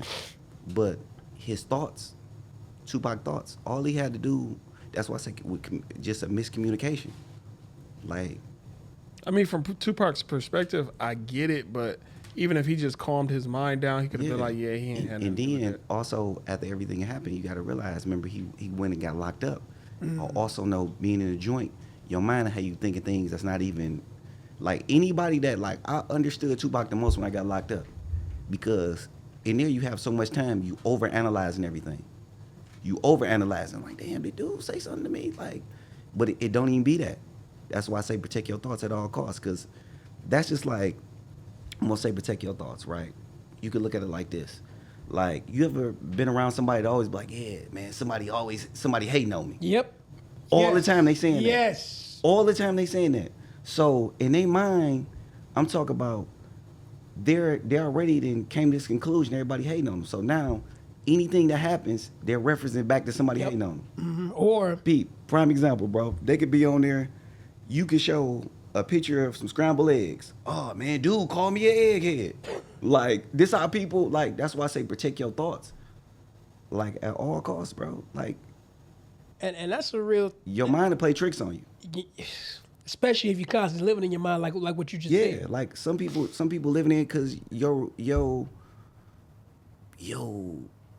would turn to your reality, because you thinking everybody, like, prime example, right? Like with a rapper that's always talking about shooting, murder, and stuff like that. That ends up becoming their reality, because you're constantly bringing that energy towards You're you. bringing it to life, yeah. You bring it to life. Speaking it into life, as they say. You speak in power of the tongue. Yeah. Oh, that's deep. That's so. That's in the scriptures. Man, that's so heavy, bro. That's why you gotta always watch what you say at all costs. You know, one more thing that you were talking about, ego. I don't know if this is a man thing or when you start growing up and you start realizing what you did wrong. Yeah. But the thing about with me that I would challenge with the most is something that might somebody that I let somebody do something to me that I didn't like, and I didn't do nothing about it. Hey, repeat something that you let somebody. I'm not understanding. Let's just say somebody did something to you that you didn't like. Instead of doing something about it, Yeah. you let it go. But you know damn well that you shouldn't have let that person get away with it. You shouldn't have. I get you, because then they go, oh, I can do it again. He a bitch. Yeah, or even just as who you are as a man. Yeah. You know what I mean? You attack my manhood. And instead of speaking up for yourself, you let it go. But later on, it comes back in your mind and it haunts you. Be like, you know what? I wish I would have. You know what I mean? Yeah, but it was that actually, did it really happen like that, or that's you overanalyzing your Both. mind? So that's what make it dangerous. Yes. Because now you subconsciously harboring that in your mind, like you harboring it subconsciously. So Truly let it go is to forget about it. Yeah, that's what I'm saying. So I had to Yeah. let it, I had to let yeah, that you go. gotta let it go. I did want to ask you a question that I thought of earlier. I'm a big fan of battle rap. Okay. Did they have any battle rap while y'all was incarcerated or anything? all day, man. I used to sit there, man. We'll put money up. You gotta think it's people from every part. It's a guy representing every street in Michigan that's incarcerated. But as far as the battle rap though, is it different when you locked up? Because you can't just tell another person in jail suck my or Bro, do this or that. in the joint, bro, people say the most wildest stuff to each other. I'm saying, are y'all battle rap sanctioned? Like, yo, everything that happened within this battle is not real. No, ain't no grudges beyond it. because it always get real because everybody is tied to some type of organization. That's what I'm saying. So why? It always get real. So it's different in it. Like, why battle rap and you know it can be taken outside of the battle? Man, you shouldn't have said that about dog. What stops it from getting violent? It depends on who govern it, who putting it together. Like I said, if it's a cool dude putting it together, we go. First of all, bro, before we do anything, bro, like anything that's dealing with me, bro, like they know to even come around me, bro. We deal out of respect at all costs around here, bro. You don't disrespect, like man, I don't disrespect nobody. I ask for the same respect. So anything I'm doing, like. We not gonna handle disrespect. You know for a fact, like when you deal with certain people, like that's say if you're around a Christian that don't cuss, you're not gonna come around him cussing. Or say you with a Muslim, you're not gonna sit there and have all pork pizzas everywhere. Like you know what I'm saying? Just out of respect. Respect the space. Respect the space. So Because I remember you told the story last time you was on the show. I think My you bunkie. had a bunkie. It Yeah, was my Muslim. bunkie, Yeah, yes. and you know Umar. you playing music and you grew to respect the space. Like, bro, I'm yes. here, See, bro. I didn't know. Yeah, Like I I'm said- glad he was patient with you though. Yes. I'm talking about, like I say, me and him spoke about 4 or 5 times since then because he taught me so much. Like I say, man, I don't know it all, but like I say, I don't mind learning. That be the problem. A lot of people, bro, they don't want to learn nothing new. Right. Like he would just sit there, like I say, he would pick my brain every day. So what y'all listening to? What's going on? What was the car popping when you was out there? How was the sounds? And so it was small questions that you would never think about, but he would ask me. And like I say, he would just, and like I say, he was my barber also. So he'd be just sitting cutting my hair. We'd just be talking about life. Did he get you to change your type of music you listen to? Because I know you went in and listened to some rowdy music or I that. listen to everything. Okay, So okay. you know what I'm saying? Like he still listened to everything. But like I say, like when Ramadan was going on, that was my first time. He was the first person I was ever around who was doing Ramadan. So I was like, now mind you, I grew up in a Christian. I'm not no super Christian. I don't do all that, but you know what I'm saying? The Christian beliefs. So I did in the joint is so many Islamic people. So Ramadan is huge. When I mean Ramadan is huge. So I had to go contact the A-Russ and let them know, like, yeah, I'm going to do Ramadan. So you have to sign off. You have to sign on to it because now, you know what I'm saying, for that time. So it was so hard because he was doing a real Ramadan. You couldn't even drink water. Like people be like, it's no fake one, but he was doing He was going to the. he was going to the max because some people can still drink water, squish it around their mouth and spit it out. No, he wasn't. He wasn't even doing that. So I'm like, dang. So I started fasting with him. I'm talking about, bro, my mind was so clear. It was like, you ever seen the movie Limitless? I love that movie. Man, it was like, bro, my mind was so clear because it was different because the things that I was going about my day wasn't doing. Like, I wasn't listening to no music or I wasn't watching no TV. So my mind, all we was doing was studying. Man, I'm talking about, I caught up on everything. So I was just in there studying everything, getting my thoughts clear. Everything that I needed to work on, that's what I was doing during that time. And then, like I say, by me not being Muslim, I didn't have to do the full time. So I did like 14 days. Them 14 days wasn't no joke because I work out every morning. So after my workout or whatever, I look around, man, I'll be in the shower, I get a little water. Man, bro, that was ruthless, bro. That's why I respect anybody who's serious about what they do. Because like I say, you can't look at no porn on the iPods and nothing, bro. That time was ruthless, bro. I'm talking about this is how you go through your day. Do you still participate in fasting? I did Ramadan when I first came home. I mean, outside of Ramadan, just like, hey, for this next week, all water, all grapes, or something. No, what I was doing Ramadan. That Ramadan that's enough. Is enough. Like I say, bro, nothing like, bro. Like I say, in the joint, like, you know, of course we was having the iPods with all the, you know what I'm saying, the wild stuff on it. So you ain't looking at that. You ain't looking at no magazines. It's just strictly, bro. You strictly just you at one with yourself. It's like a reset though, because then you develop new habits. Like, dang, that is a habit. Because when I fast and I try to go back to certain things, I be like, old habits die hard. Like, even I don't even really. Ever since we got this podcast going, I don't even play video games really anymore. Like, I hop on if people ask me, but other than that, I'm like, I'd rather be here now. I'd rather do other stuff now. You finding your purpose. Yeah, you develop a reset. It's a new you. But you know, I wanted to ask you this, and you talking about working, because I saw you knock out the channels where you was at the game, bro. Bro, that's easy money, bro. Bro, what's your workout routine like, man? Like, in the joint, I was doing 20 sets of 20 pull-ups. I was doing 20 sets. Like we used to, we got the Tough Man competition. Every joint we'd do that. So the Iron Man, I'm talking about, they would come get me on any yard. So, you know what I'm saying? It's the difference between a pull and a push.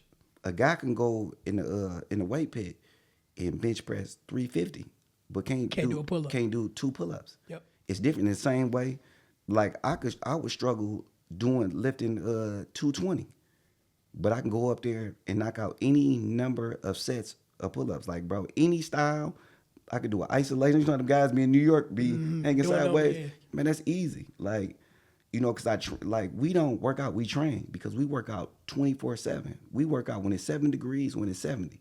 So when I was at the thing, man, can't nobody in those special forces could mess with no prison workout. I can believe that, because look how, man, get down. Like, we work out, like we don't work out. We train like I train for the Olympics every day. So when it comes to pull-ups, to the viewers out there, what's the best way for somebody, you know, who can't do pull-ups to do them? To start? To start, yeah. Like, I would say have somebody spot you first. You start off doing one good one. Okay, then the next day, we're going to start off doing 2. Then we're going to bump it to 5. Because the hardest pull-ups is the back pull-ups behind the head. Them ruthless. Like, and also when you're doing pull-ups. Yes. When you're doing pull-ups, also you working your core. Because you're stretching, you're pulling up. So with that, like, I used to do all calisthenics. The best workout I ever did, and this was, man, I'm talking about, we work out every day in the gym. I would tell anybody this. The best workout, we used to go to the gym, is Insanity. Please look that up. That is the best workout you can do. Just a regular Insanity. Just type in Insanity workout. Type in Insanity workout. Bro, now mind you, right? You in there is high intensity. It's no stopping. It's you going into you doing pull-up. I mean, you doing push-ups. Then you doing Tyson's. Then you know what Tyson's is. Like, oh yeah, I love man. That's like, I didn't know if y'all called it Tyson's out here. Mike Tyson push. Yeah. You doing push-ups. You doing a bear crawl. It's constantly high intensity. So for somebody, like, you always got to work out with somebody else that's working out what you're trying to do. Like, if you're trying to build up mass, me and your workout wouldn't be good because what I do is tone. Like all I do is tone up. Like my workout didn't consist of me building mass. It's just gonna make me continue to be lean, and it builds up definition. So you always ask somebody first, what you trying to do? Is you trying to build mass or are you trying to build definition? What's the difference? Well, or what is definition? I know what mass is. What's definition? Definition is just like difference between Bruce Lee and Arnold Schwarzenegger. Okay. Cut. Yeah, Okay. it's cut. You get lean pretty much. Yeah, you're gonna get lean. And that's definition. Definition could be also, you know what I'm saying, somebody that's big, but definition like for us, like a guy my size, like when I came in the joint, I was 140. When I left, I was 173. Now I'm like 164. So See, I weigh the most I ever weigh right now. I'm 260, and usually my average is 200. I gotta go I gotta get back in shape. Well, you know what's so crazy? We had this conversation before about size. See, me, I'm a bigger guy. Yeah. I'm trying to cut. yeah, That's my main thing right now. But I think with me is I want to cut, but I don't want to lose the muscle. so you got to do everything. Like you can't do calisthenics, all that running, everything. That's gonna make you smaller. Like you got to do things strictly consist on building mass. And the diet is number one too. That's what I Diet mean. is big. See, I don't really when it comes to building a good physique, even though I'm no professional or coach of building a body, but I always feel like it's best to break down and rebuild. Break your body down. Like if you a bigger guy, go lean.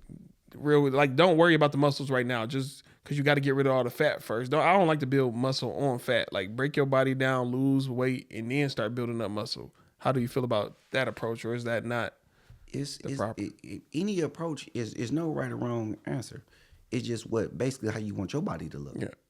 I would say to that, you just got to know your body. Yeah. You got to know because I know what might be good for me might not be good for you. Hey, my six pack coming this summer, y'all. Hey. For the ladies. Hey, but I know this. Number one is this right here. People don't even drink this no more. Man. What is that? No, I know that. Shame on. Hey. You don't direct. Oh, nothing wrong in button. here. Wrong button. That's right. But anyway, yeah. H2O. People don't drink it no more. H3O2 also. Yeah, It's man. also water from the fruits. That's why people be dehydrated and going crazy. The coconut water is the most hydrative thing you can drink, especially after a workout. Next, in my opinion, would be watermelon juice and probably grape juice. You know, I just looked up the good No effects- concentrate, the real stuff. That watermelon. Yeah. Hey, I didn't know how many good stuff come out of drinking watermelon. But you know the weird thing about watermelon? What's that? They know it's nutritious and good for us, but they stereotype it, and that make us not want to Man, drink I'm it. with I'm you, like, man. F the stereotypes, watermelon people. Watermelon. I'm telling you, hey, thank us later. But I know we are an hour and a half in the show. I know you got to get up out of here. But is there anything that you would like to plug or anything you'd like to say? You know, Did any you questions? want to pull one more question, or are you good? Let's go one more. All right, let's go. All of us or just you? Yeah. Let's go for him. But before I get into that, man, like it was some big things that happened this week. This past week or whatever, the nonprofit Met Plus or whatever, they donated a bunch of toys for the holiday, man, for the kids, man. And like Met Plus, I've worked firsthand with these people, man. Like they always doing great work in the community, man. I advise y'all, man, to check these people out, man. And I just appreciate them so much because we did a lot of work together, man. I done came in and did great things with them, man. But they just donated so many toys to the public school. PAL came out. It was on Fox 2 News. So Med Plus, man, check them out. METPOUS? Yeah. So how would they go get involved when it comes to that? Do they got a website or anywhere they can They go? got a website. You can check them out. You just check in Med Plus. All right, you hear that, ladies and gentlemen? Go check it out. I'm talking about they doing so much great work in the community, man. And I would love for y'all to check them out, man. Just anything like I'm talking about. I worked with them when last Thanksgiving, I went to basketball league, and me and Met Plus teamed up together. We gave out some sneakers, man, for the whole league, and then came back. We just do a lot of great stuff, man. I'm talking about all for the community. And before that, we was at Cooley, passing things out. It was like I say, man, just constant working, man. Continue to do great things, and man, it's just working, man. You know, we also want to ask you a question. Yes. If you don't want to talk about it, If we you don't don't got to. Should I or should you? You can, you ask them. You do better with questions. The Wealthy Store. The Wealthy Store. Is there going to be another Wealthy Store coming? I'm pretty sure 100%. Like, man, I'm talking about, man, I just love how those guys, man, grind, man. I'm talking about they built that from scratch. Like I say, me and LB, I talked to LB. He's one of the guys at Wealthy Store. Me and him is real close. I talked to him. Me and him always stay in contact. They working, bro. They working. Like, they're going to keep on continue to do great things. The insurance ain't playing no games with them? I don't know. Okay. That's you know what I'm saying? But, Insurance sometimes depend on. yeah, but like I say, man, just the brand, man, I'm talking about that's a big brand where we from. Now, let me ask you this. Even though the store is not there, is there other ways anybody can cop merchandise from them? Yes, you can go to their website. They're still pushing merchandise. Good, because I need a hoodie. Yes, I'm talking about go to wealthy.com. You hear that? Wealthy.com. They're still in business. Yes, and I'm talking about you could see all the guys. You can go on Instagram and go on Wealthy. Oh yeah, we need that. They still pushing that product. Yeah, I wore one of their shirts a few episodes ago, y'all. I still got another one to wear. Check them out. I'm going to always support them guys, man. I'm talking about they just, when I came home and they embraced me so much, and like I say, everybody, I'm into fashion, so I just love the brand. Like, I got so much of their stuff, it's ridiculous, bro. I'm talking about, and everybody around me, I put everybody around me in that stuff. And they let you customize the colors. That's what I love. Man, what? I love, man, I got that purple shirt, man. I Definitely. don't know why this whole year I was like, I need more purple, because that's one color I never really had in my wardrobe, but it's purple, man. And that yellow and black set it off for me. Man, every time, man. I just love just seeing local brands flourish, man. Like all of them, man. Like I say, man, we got Public Housing, we got Legendary, we got it's so many of them, man. I love, man. I'm a fan, just a drip, man. So I just love to see all these brands doing great things. Now, I got to ask you this question. Since you a fashion, I would say aficionado. One of our previous shows, we had Gucci on the show. Shout out to her. Yeah. Shout out, Gucci. Now, she says she dressed the men. Yeah. Could you see yourself ever getting into that field of dressing people? Yeah. Now, who would you prefer dressing, men or women? It depends on, like, with me, I just like, I see our stuff, like, I look at fashion totally different. I look at it like, I dissect it, man. Like, the way I look at it, I be like, man, I could be sitting there thinking about putting an outfit together. If I see some sneakers, I already in my mind know how I'm gonna play it. Like, I'm type of, what made it so dope now, I could just scroll the internet all day. I be walking around scrolling, like, looking for certain stuff. But like with Gucci, like, I used to get Azure from her when she was at Van Dyke's in Northland back in 2004. Like, she's been dressed almost every guy in the city. Like, so when she say that she's into that, that's definitely her. But like I say, like, I've always been, anybody know me, they know I'm into clothes, like, for real. Like, if I dress my mama like that, I dress my girl like that, just anybody, like my nieces, my whoever. Well, me and my brother, we often have conversations like that about clothes and stuff like that. With me, I was telling Gucci, I'm more of a hoodie guy. Yeah. You ought to see my closet full of hoodies. Yes, even with this, I forgot I had this. Come on, man. I love Pro Standard, man. That's my favorite Man, brand. hey, if y'all know about Pro Standard. Yeah, I'm talking about anything sports-wise, bro. The way they put stuff together, it's ridiculous. I wear it all the time. Man, what? And this is good material too. This will keep you warm. You don't even need a jacket with this type of stuff. Yeah. I'm telling you, Pro Standard, number one. Y'all better cut us a check too, because we holler at y'all. For real. But you got any more questions? No, did you want to still pull one more? Yeah. Right, let's play the song for you. Yeah. Questions all day on the takeoff. Yeah. You already know we about to question something on it.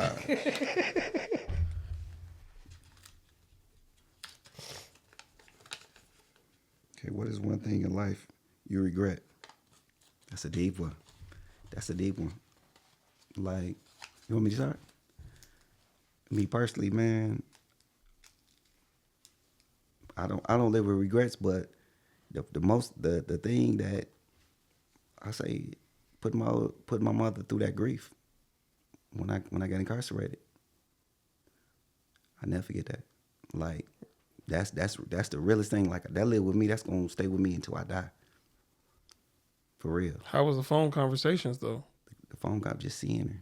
Just like, because, you know what I'm saying? I know that puts, that cause shame for people. That was something that people looked at. And knowing how my mother raised me and raised, you know what I'm saying? My mother was a single mother. She was a young single mother. Worked 2 jobs just to make sure me and my brother was straight. Yeah. So when the conversation me and my mother used to have, I used to talk to her and say, Mama, we're gonna make this straight. I'm gonna make this straight for you. Because like I say, man, like, you know what I'm saying? When you raised by a single mother, like I say, my father always been around. My father Ian was in my life, but it's 2 different worlds because I lived with my mother. So just that, like, I knew it tore her up because I knew how society viewed it. See, when people see somebody locked up, they be like, oh, that person, they look at the parent like, oh, the parent failed. Like, nah. Like, when I got locked up as a grown man. But I still reflected and knew, like, that stayed with me. When I mean that stayed, that burned me alive, bro. That's why I was like, when I used to be in there, I'm like, don't worry about it. I used to be, when I was in there writing them books, I said, man, I got to make my mama super proud. Everything for you. Yeah, I got to make you super proud. I don't never want you to say my name and then they be like, so where is such and such? Like, nah. Say it with your head held high. Heck yeah. And then, like I say, man, she was there the whole time. So I was conscious. I was consciously thinking about that. Like, nah, we ain't gonna go on this. So I don't never want my name to be, when somebody Google my name, it was, you know what I'm saying, for what I got incarcerated for. I wanted to be Googled up. You're gonna look and see all the accomplishments I did. Like, that's what keep me up at night.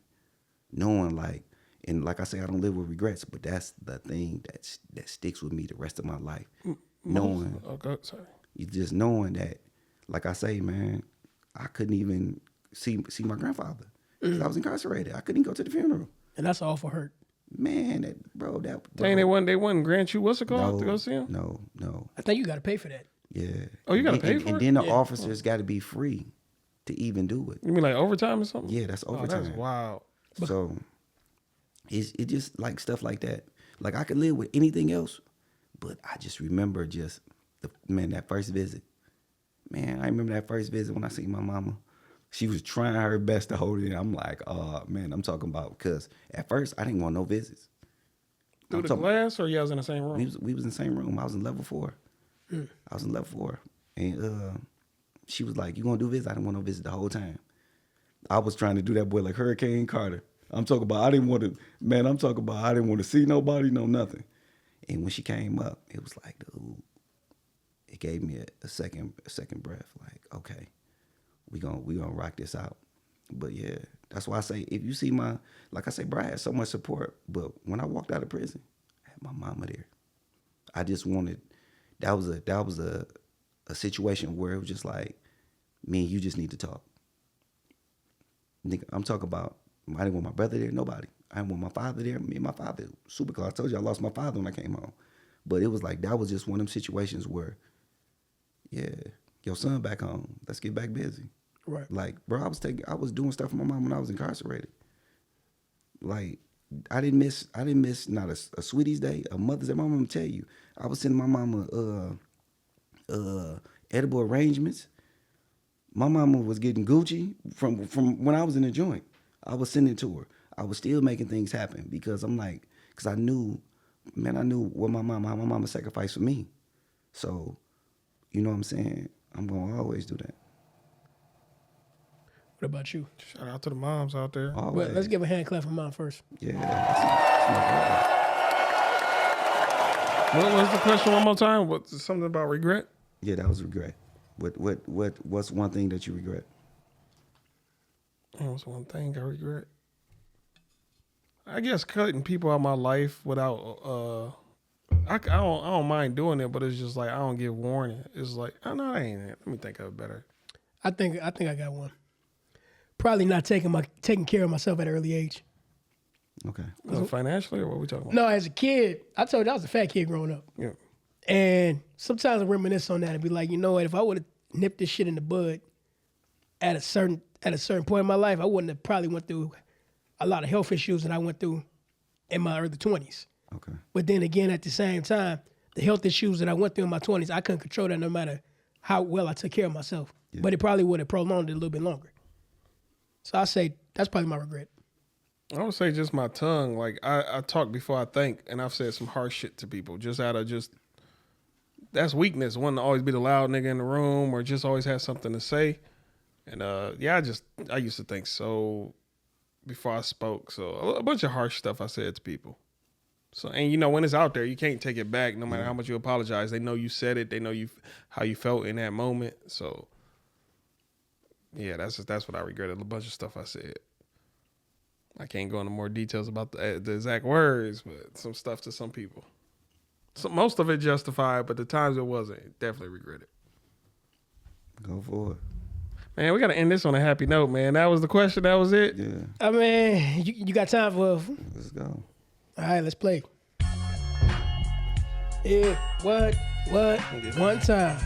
Two All right, times. go, man. 3 times. Who are better cheaters, men or women? Better cheaters? I wish I would have pulled this question. Can I put this question back? Yeah. Or do any of y'all want to answer it? I don't even want to get in that. Yeah. Hey. Another time. I That don't question even is a get in good that. one, but just not right now. Man, who be writing these damn questions? You reading it or you throwing it back in? Whatever the question this is, I'm rocking with it. All right, hey, we just gonna have to talk about this. You want to go or should I go? I'm gonna go. Have you ever walked in on anyone? Walked in on anyone? I walk in on people all the time, but I ain't say what they doing, but I walked in on people. Yeah, that's not me. Nope. So you never just been in a room and walked in on somebody cooking?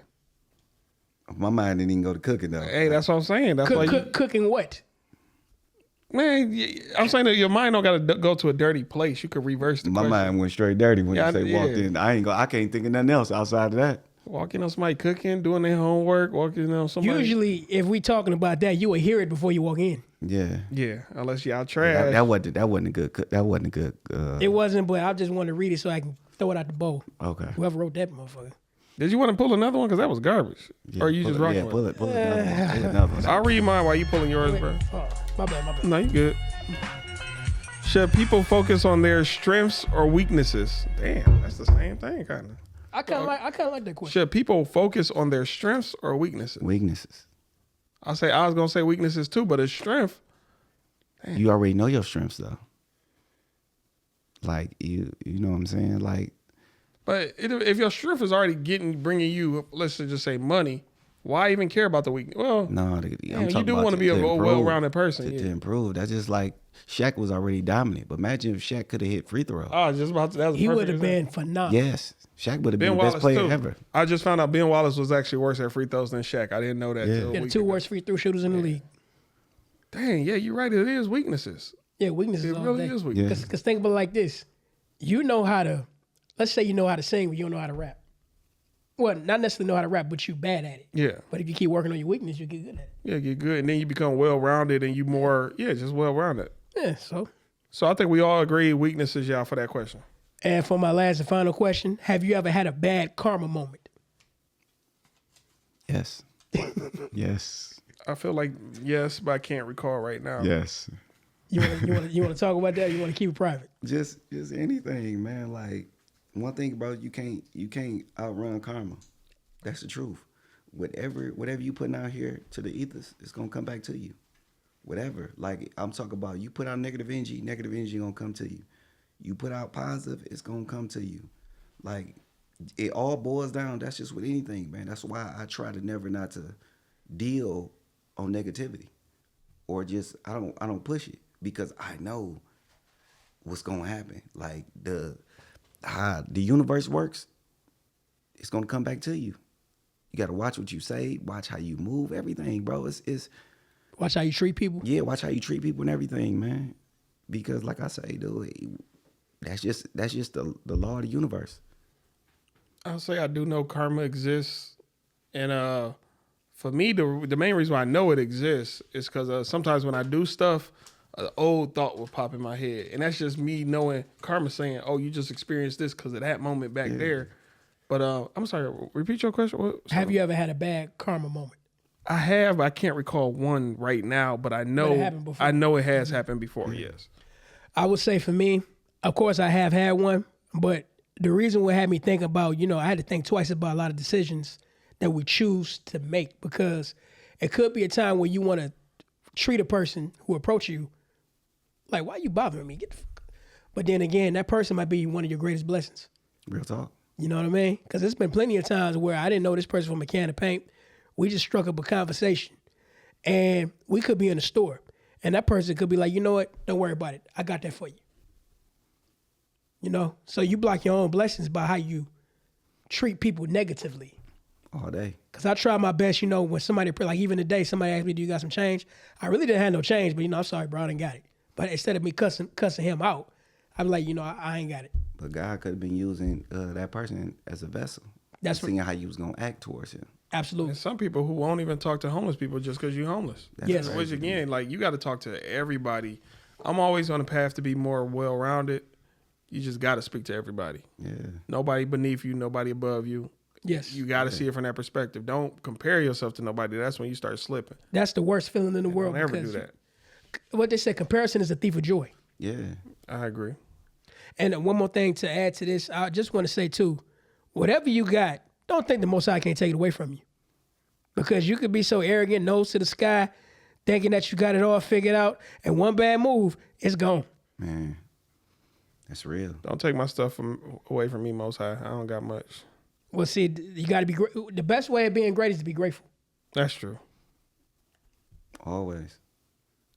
Anybody? Wait, one more final question, man. Go ahead. Just I want to know your thoughts on bullying. Just bullying it. Question mark. Whether it was in school or when you were incarcerated. What's your just general thoughts on bullying? Me personally, I never been bullied.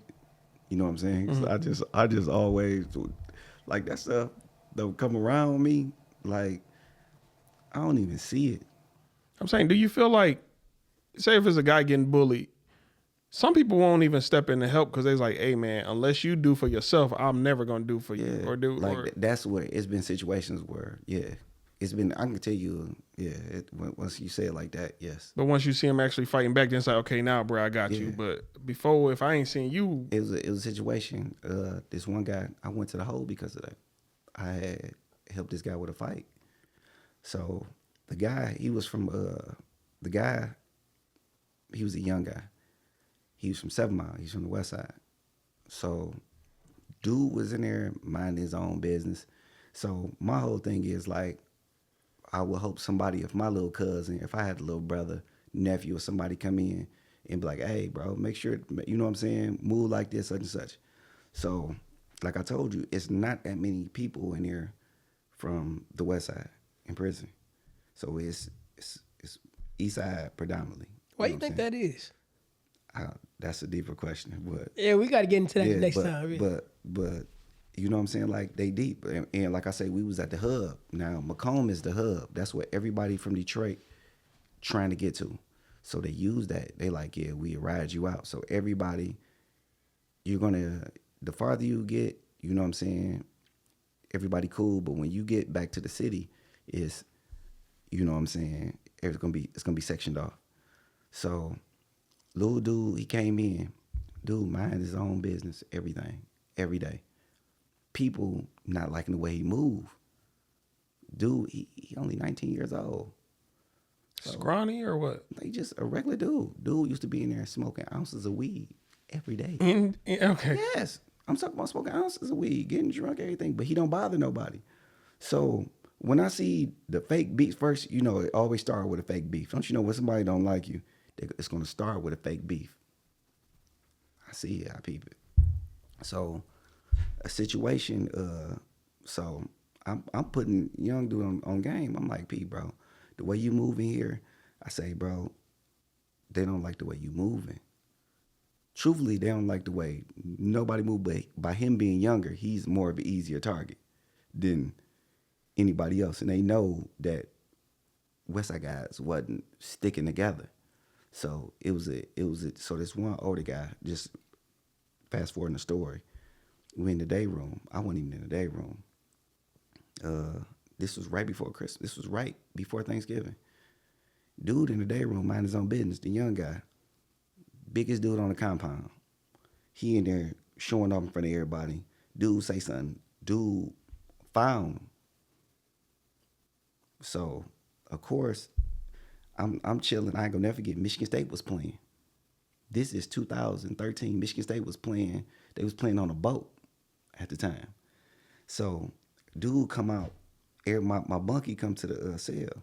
He was like, "Hey, bro." He was like, "Nigga, they just dude just fired on such and such." I say, "What?" I say, "Who?" He said, "Big such and such." I say, "What?"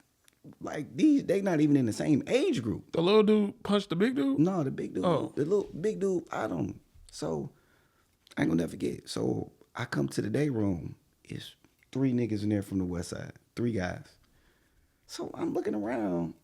All the east side guys looking. They like. So now they like. And sorry for cutting you off. Yeah. You rep the west side or you just what you Nah, rep? but I'm from the west side, of course. Okay. But if something like that happened, like this is how it's going to be. Like we in an environment where it's totally different. Okay. It's totally different. Like if that would have been somebody that was somewhere else, everybody would have came together. But at this time, Detroit wasn't coming together.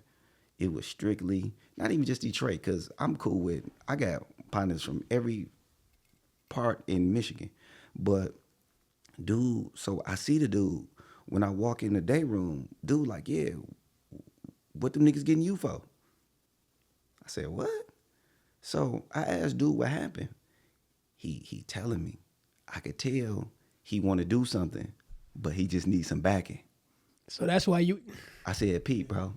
I say, I go back to the day room. I go back to the to my cell. So at this time they did the count. So we gotta do it. It's 9:45. So the count ain't over to like 10 something.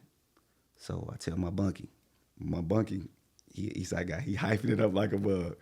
Yeah, rock, such and such. Man, dude, fired him. I said, bet. I said, all right. It's already in my mind because they looking. I did this because I knew this would follow dude. Like, bro, you can't go out like that. I had to let him know. I said, bro, you can't go out like that because everybody looking at you now. If you let this ride, like the environment that we in, like you're around habitual line crossers. If you let this ride, it's over for you. Right. It's over for you. So something had to be done. It had to be done. It was one of them situations where he had to do it. So I come back, I'll never forget it. I was just like, bro, all my stuff was already packed up. So when I see him, he like, with me, I wasn't even my fight. It becomes my fight. The guy tell me, walk upstairs. I say, bet. We about to get some wrecking here. Like in the joint, that's normal, man. I'm talking about if you have a dispute with somebody, like I say, it could come, you could go to other stuff or just a regular fight. Like, let's get some wreck. So when I'm walking towards the bathroom in Macomb is set up is 3 stalls in 3 urinals. The bathroom's so tight. The bathroom is probably about where we at right here. He like, yeah, come on. He waved me to come in there. So as soon as I walk in, me and dude in there, we scrapping. So the first thing he tried to do, he tried to slam me. Now mind you, he can't slam me because it's so tight in the bathroom. So me and dude in there fighting like a mug. I'm against the wall. Me and him scrapping like a mug. So some other stuff happened. Or whatever. So wait a second, bro. Some other stuff happened, right? Excuse me. Is there a button for that? Hold on, I got to see. Yeah. Hey, I'm gonna press this one. Jingling. Oh, man. That's not the button. That's definitely not that button. No, wrong button. Let me try that one more time. Hey, we gonna. You can laugh. That sounds a little bit better. Yeah, so we in there is scrapping. So I'm as all this craziness going on, I'm like, where is the dude at who I'm helping? So we end up going to the hole. I ain't gonna never forget this, bro. Dude had to go to medical. So he go to medical, how Macomb Hole is set up, you got to walk past medical to go to the hole. Do you fought, right? Yeah. Okay. So I have to walk past him. He said, bro, this is the weirdest, this is the craziest stuff ever. He said, bro, I don't care about the other guy. He said, bro, when I get out the hole, it's over for me and you, bro. So I can never forget that we was in the hole or whatever. I'm skipping a lot of parts because I'm not into promoting, you know what I'm saying, that other, no violence, nothing like that. I'm not into none of that. So we in the hole or whatever. Dude ain't said one word. We in there for 20-something days. He down there on fire. He so bad, bro. So in the hole, you know, in the hole, everybody cracking jokes. So they Right. cracking jokes. Oh, dude, everything. So Loud as hell, huh? yeah. So dude ain't said nothing. He get out the hole first. He didn't even do a full, like, they had this know forever. He did like 15 days. So he got 15 days to be back in the unit to plot. What's going on? So it was just a crazy situation. Like, so when I got out the hole or whatever, it was just their unit was going to child. I said, I'm about to go to child with they see in Macomb. All you gotta say is you diabetic, you can go to child early. I said, I'm not about to sit here and wait around and wait for him to sit there and apply something. I went to child with his unit. I'm like, what's going on? Like, however it's gonna play out, it's gonna play out. Because, you know what I'm saying, we in that environment, bro. So, and like I say, they ended up riding him out 2 days later. Riding him out? Yeah, riding him out. He What was does that going mean? to another prison. Yeah. Now I do gotta ask, what happened to dude you stood up for? Yeah, man, me and that dude was around each other for about 5 years. I was so tired of this dude. Like, So you wish you never stood up for him, pretty no, much. it wasn't that, because I knew the whole trajectory of him being locked up would have went totally bad. Like, that was just one of them situations where I take an L on this one, because that was the first time, bro. That was the first time I even caught a ticket in the joint. But dude did some stuff that was so disrespectful. It rubbed me the wrong way. It rubbed me. And this was after what he did that's No, disrespectful. After what he did, how he tried to show out in front of everybody with little dude. Like, little dude, bro, he was minding his own business. All dude wanted to do was smoke weed every day. No, I'm saying, but what happened to little dude? He didn't fight nobody or do nothing? Oh, he was fighting all through the joint. Oh, yeah, that's what I'm saying, because Yeah. you said you was in the bathroom Yeah, fighting he dude, ended up- but yeah. I didn't know if little dude Yeah, was in he- another he- corner fighting too, or Yeah, what. he came in too. Oh, okay, that's what I was He came- wondering. So basically, everybody who was involved had Yeah. to square up. Yeah, the way you Yeah. told the story, I just Yeah, wanted to yeah, get a full. That's Yeah. He was just talking his.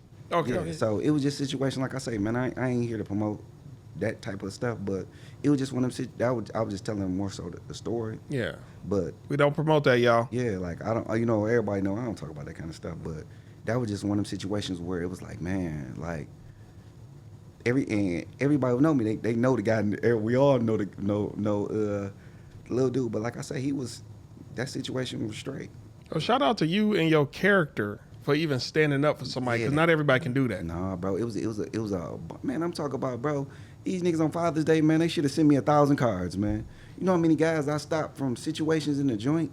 So it was like situations where stuff would go bad where I had to mediate, like, hey, bro, like, or stuff like that. So it was just, it's cool. So you was the ambassador. No, What was your nickname, dog? It had to be No, ambassador. or It wasn't, something. because like I say, bro, we was in people don't understand it, but you in a different type of environment. Like, it's gonna be situations where you could delegate certain things. There's gonna be situations where it's not. Like, you dealing with irrational people, and with irrational people, you're gonna have irrational outcomes. I agree. You know, I was looking at your one of your Facebook posts a long time ago. It took a picture of outside of Ionia prison. Yeah, that's the real prison. That's Yeah. the real picture. That's the real picture. It looks like the projects. How everything lined up. That was from that view. That was I block. We was in J block, the other to the left. And the caption was some real shit. He said, "Hey, if you think about doing something bad or have a bad day or whatever," I'm paraphrasing here. He said, "Take a look at this picture because you don't want to end up here." No, What- not at all. Was it overcrowded in that prison, or was it? No, that prison is so dangerous, bro. Mm. It's extremely dangerous. And that's level 4, right? That's level 4. Yep. And level 2. Level 2 is on 2 floors, and then it's level like. So they opened up Ionia because it was a predator prison. they needed a place to send all the predators to. 1 and 2 block was for people that couldn't bunk with nobody. That level 4, you in a single man cell. So 1 and 2 was 1 block. 1 block was the only floor like that, where it was a predator prison. You had to have a serious case, or you had to have where you couldn't bunk around nobody else. So all the notorious people that was from Michigan was there. They couldn't go nowhere else. So they had just opened that prison back up in 2007. So when I got there, it was 2009. I got there in February 2009. So. And you said predator prison. I was thinking of something else. Yeah, with a predator, you get a P in your file for doing certain things. Okay. You can get a P in your file for squeeze. That's the worst thing you get in prison. For squeezing somebody is extortion. You can get a P in your file for raping somebody. You can get a P in your file for a lot of stuff. So it don't have to mean physical. You could just be, like you said, It's a predator. for money or Yeah. Yeah. Like, but that's a bad. Like when you get ready to see the parole board, you have that. That's real tough. Like they be flopping people for that. You can get somebody could lie on you and say you was squeezing them. Like that's when we say lock up. Like when somebody locked up, like people can lock up for all kind of reasons. It ain't got to be for squeezing them. No, you know what? I want to ask you, if you got time to answer this question. I heard there'd be a lot of people snitching just to get their time reduced on other people in there. Is that a thing? It's, you know what I'm saying? And you're in that type of environment. You're in that people do anything. That's why I've been hearing stories. I don't know if y'all ever seen this documentary on Netflix. It's called How to Survive Prison. Yeah. There's one particular dude who didn't do the crime. He said one of the main things I'll tell anybody is to don't talk to people. Yeah, because it's been certain cases where people put where the prosecutors put certain people in people's cells. They'll do that. To get you to tell a story. Yeah. So they'll go that far Yes. into getting a conviction. Yes. Man, the craziest things ever in prison though was, don't you know, on Fridays Dateline would come on NBC, and then see this guy that you were just watching on NBC on Dateline. Oh man! In the joint with you. Imagine that type of betrayal. Yeah, bro. I was in Oakland County. This is a true story. I was in Oakland County. A dude did this some crazy stuff. Like, and a dude had cut his wife's head off and took it to the bar and said, "Give me and this bitch a drink." Damn! Oh! Whoa! I wasn't expecting Whoa! Like people. That's why I be saying this stuff. Be serious, man. Like, not even like. And these the type of people that you're gonna have to be dealing with on a normal basis. That's just like, so it's like, man, so it's a blessing for somebody to come home in the right state of mind. Like, you gotta think, bro, it's people in there for all type of stuff. So I don't, like I say, man, I'm not one of them type of people that condone that this stuff. Like, man, I just tell people real stuff, because if somebody listen to this, they'll be like, man, I'm gonna give you the real.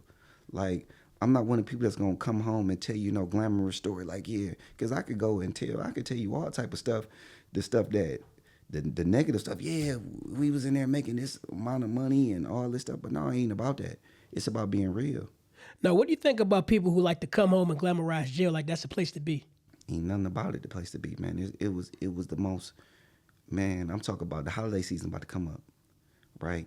On Thanksgiving, the unit be, you can hear a pin drop. It be so quiet, because you know everybody thinking about their family. That was the saddest time ever. Everybody be super quiet the whole day, the whole unit. I heard on Thanksgiving and Christmas they do give y'all better food though. They give us a Christmas bag. They give us a holiday bag, but they give you some coleslaw, some stuffing, but everybody cooking up. Prisons is profit, man. That's flat profit. Yeah. Just imagine, 25. As you said earlier, you make $25 a month. But I'm sure they got all them. Do they still got the programs where y'all making chairs and clothes and stuff? No. Okay. I was about to say, most prisons that do that, man, they making a killing off of y'all. Yeah, they selling it. But like I say, man, but you give up all your rights when you make that crime. You know, I want to mention a book that I read back in college. It's called The New Jim Crow. Okay. Have you ever read it before? I never read that. What about you? No. Basically, with that book, it talked about for private prisons that was created by the '94 crime bill that was written by Joe Biden. Yes, Joe Biden. I'm talking about We had Joe Biden. We had Bill Clinton. Bill we had Clinton. Hillary Clinton. Hillary Clinton. That's why, man, it disgusts me so bad when they say Bill Clinton was the first black president just because he played the saxophone. Yeah, and he related. Right. Bro, he had it was more people of color incarcerated during his presidency than any other president. Absolutely. And here's another thing. I He know did the 3 strikes too, didn't he? Well, that was getting ready to say that back in the 80s, that was Ronald Reagan and them. But who had a hand in that too? Joe Biden. Yeah, Joe Biden. Everybody forget that. That's why it was so funny when he said, "Yeah, if you ain't black, you." When he made that comment, like, "Come on, man! Like people don't be knowing the background about these." Yeah, like we forgot. Absolutely. We didn't Yeah. forget. Yeah. Like the Kamala Harris, like what we were talking about earlier, how she known for locking up black people, predominantly black men. Yeah. She even hit evidence. I gotta touch on this when I talk about her. She even was known for hiding evidence from a man that was on death row. A lot of prosecutors do that. Come on, man. They do, but especially her, because you want to know why? Because she was trying, like you said, they trying to get a slam dunk offense because he was on death row. Yeah. But he had to go through the court for her to release that evidence. I seen that on Vice. You saw that too? He from San Francisco. And you know what's so crazy about him? He was a contestant on that show, I Love New York. That's crazy. I knew I wasn't crazy. I knew I wasn't the only one that saw that. Yeah. Now you can't find it. Yeah. Man, that's crazy. Yeah. So it just man, like I say, man, I just be wanting to shine a light just on everything, man. It just show like with all this adversity, you know what I'm saying? Like it's still people coming home, man. The right state of mind is still working towards being great. Right. Like no matter all this a person went through, all my homeboys went through, like man, we still going. That's why my attitude is never give up. It's never gonna give up. Absolutely. Absolutely.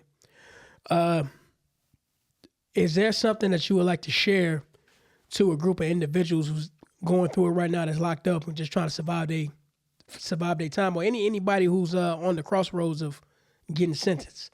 What's your best advice, or what's the best thing you can say to them? Man, the person that's getting sentenced, the first thing I tell them, man, is go and study the law yourself. Do not think just because you have a paid attorney that they're going to get you out of trouble. Educate yourself. I'm talking about, it's so crazy. In the county, the law library is 2 books. Like, and then, like, when you go, as soon as you get incarcerated, as soon as you go to the prisons, go in there, go to the law library, attack the law library every day. And I tell everybody, man, just go in there, take all them classes, try to educate yourself. Which law library do you recommend? Because I'm about to start going. I know it's one downtown by the main library, and it's one, I think, in Southfield. Now, me personally, I don't know which ones out here, but I was just telling just the ones just in general, just for a person that's incarcerated. Okay. Well, this leads us to the end of the show right here. I know we say we're supposed to end this an hour ago, but you're like an open book, man. Yeah. Listening to your stories is just like watching a movie. That's why I'm right here this whole time. Like, hey, what's gonna happen next? Yeah, it was just like I said, it was a bunch of stuff. Like, man, it was 13 years that experience, man. So, like, that could go on forever, man. Like I say, man, I don't push negativity. I don't push nothing like that, like stuff like that. I don't be here talking about the drugs, all that in prison, man. Like I say, we be talking about real stories and real situations. Absolutely, and we definitely gonna have you back. This is not only this time thing. We definitely gonna have you back because we got more things to talk about. But before we get out of here, do you got anything you want to plug? Anything upcoming that you want to talk about? Man, I got a lot of great things coming up, man. And just always, man, it's so many great people doing great things that was incarcerated, man. Just don't count us out, man. Like, we was blessed to have a second chance, and a lot of us want to do right by the second chance. All right, that sounds good. Happy holiday also, everybody. Yeah. It's going to drop soon. You got anything you want to? No, I don't got nothing to plug, man. Just, again, keep tuning in. We always going to have good guests like Kenneth D. Holyfield, several others. Keep looking forward to what we got. Also, too, don't forget the cop his book right here. You can find it on Amazon. Yes. Yes, don't forget that. The other one in the back behind us. Back over here, Detroit. Welcome to Detroit. You're going to love it. I'm telling you. Everything about everything you can think of about the whole culture, the whole city. I'm telling you, you're going to love it. So this leads me to the end of the show. I'm your boy, Adrian, a.k.a. D. I'm Stubbs. And we'd like to thank our guests here for being here today, Kenneth Holyfield. Yes. And we are out of here. Peace.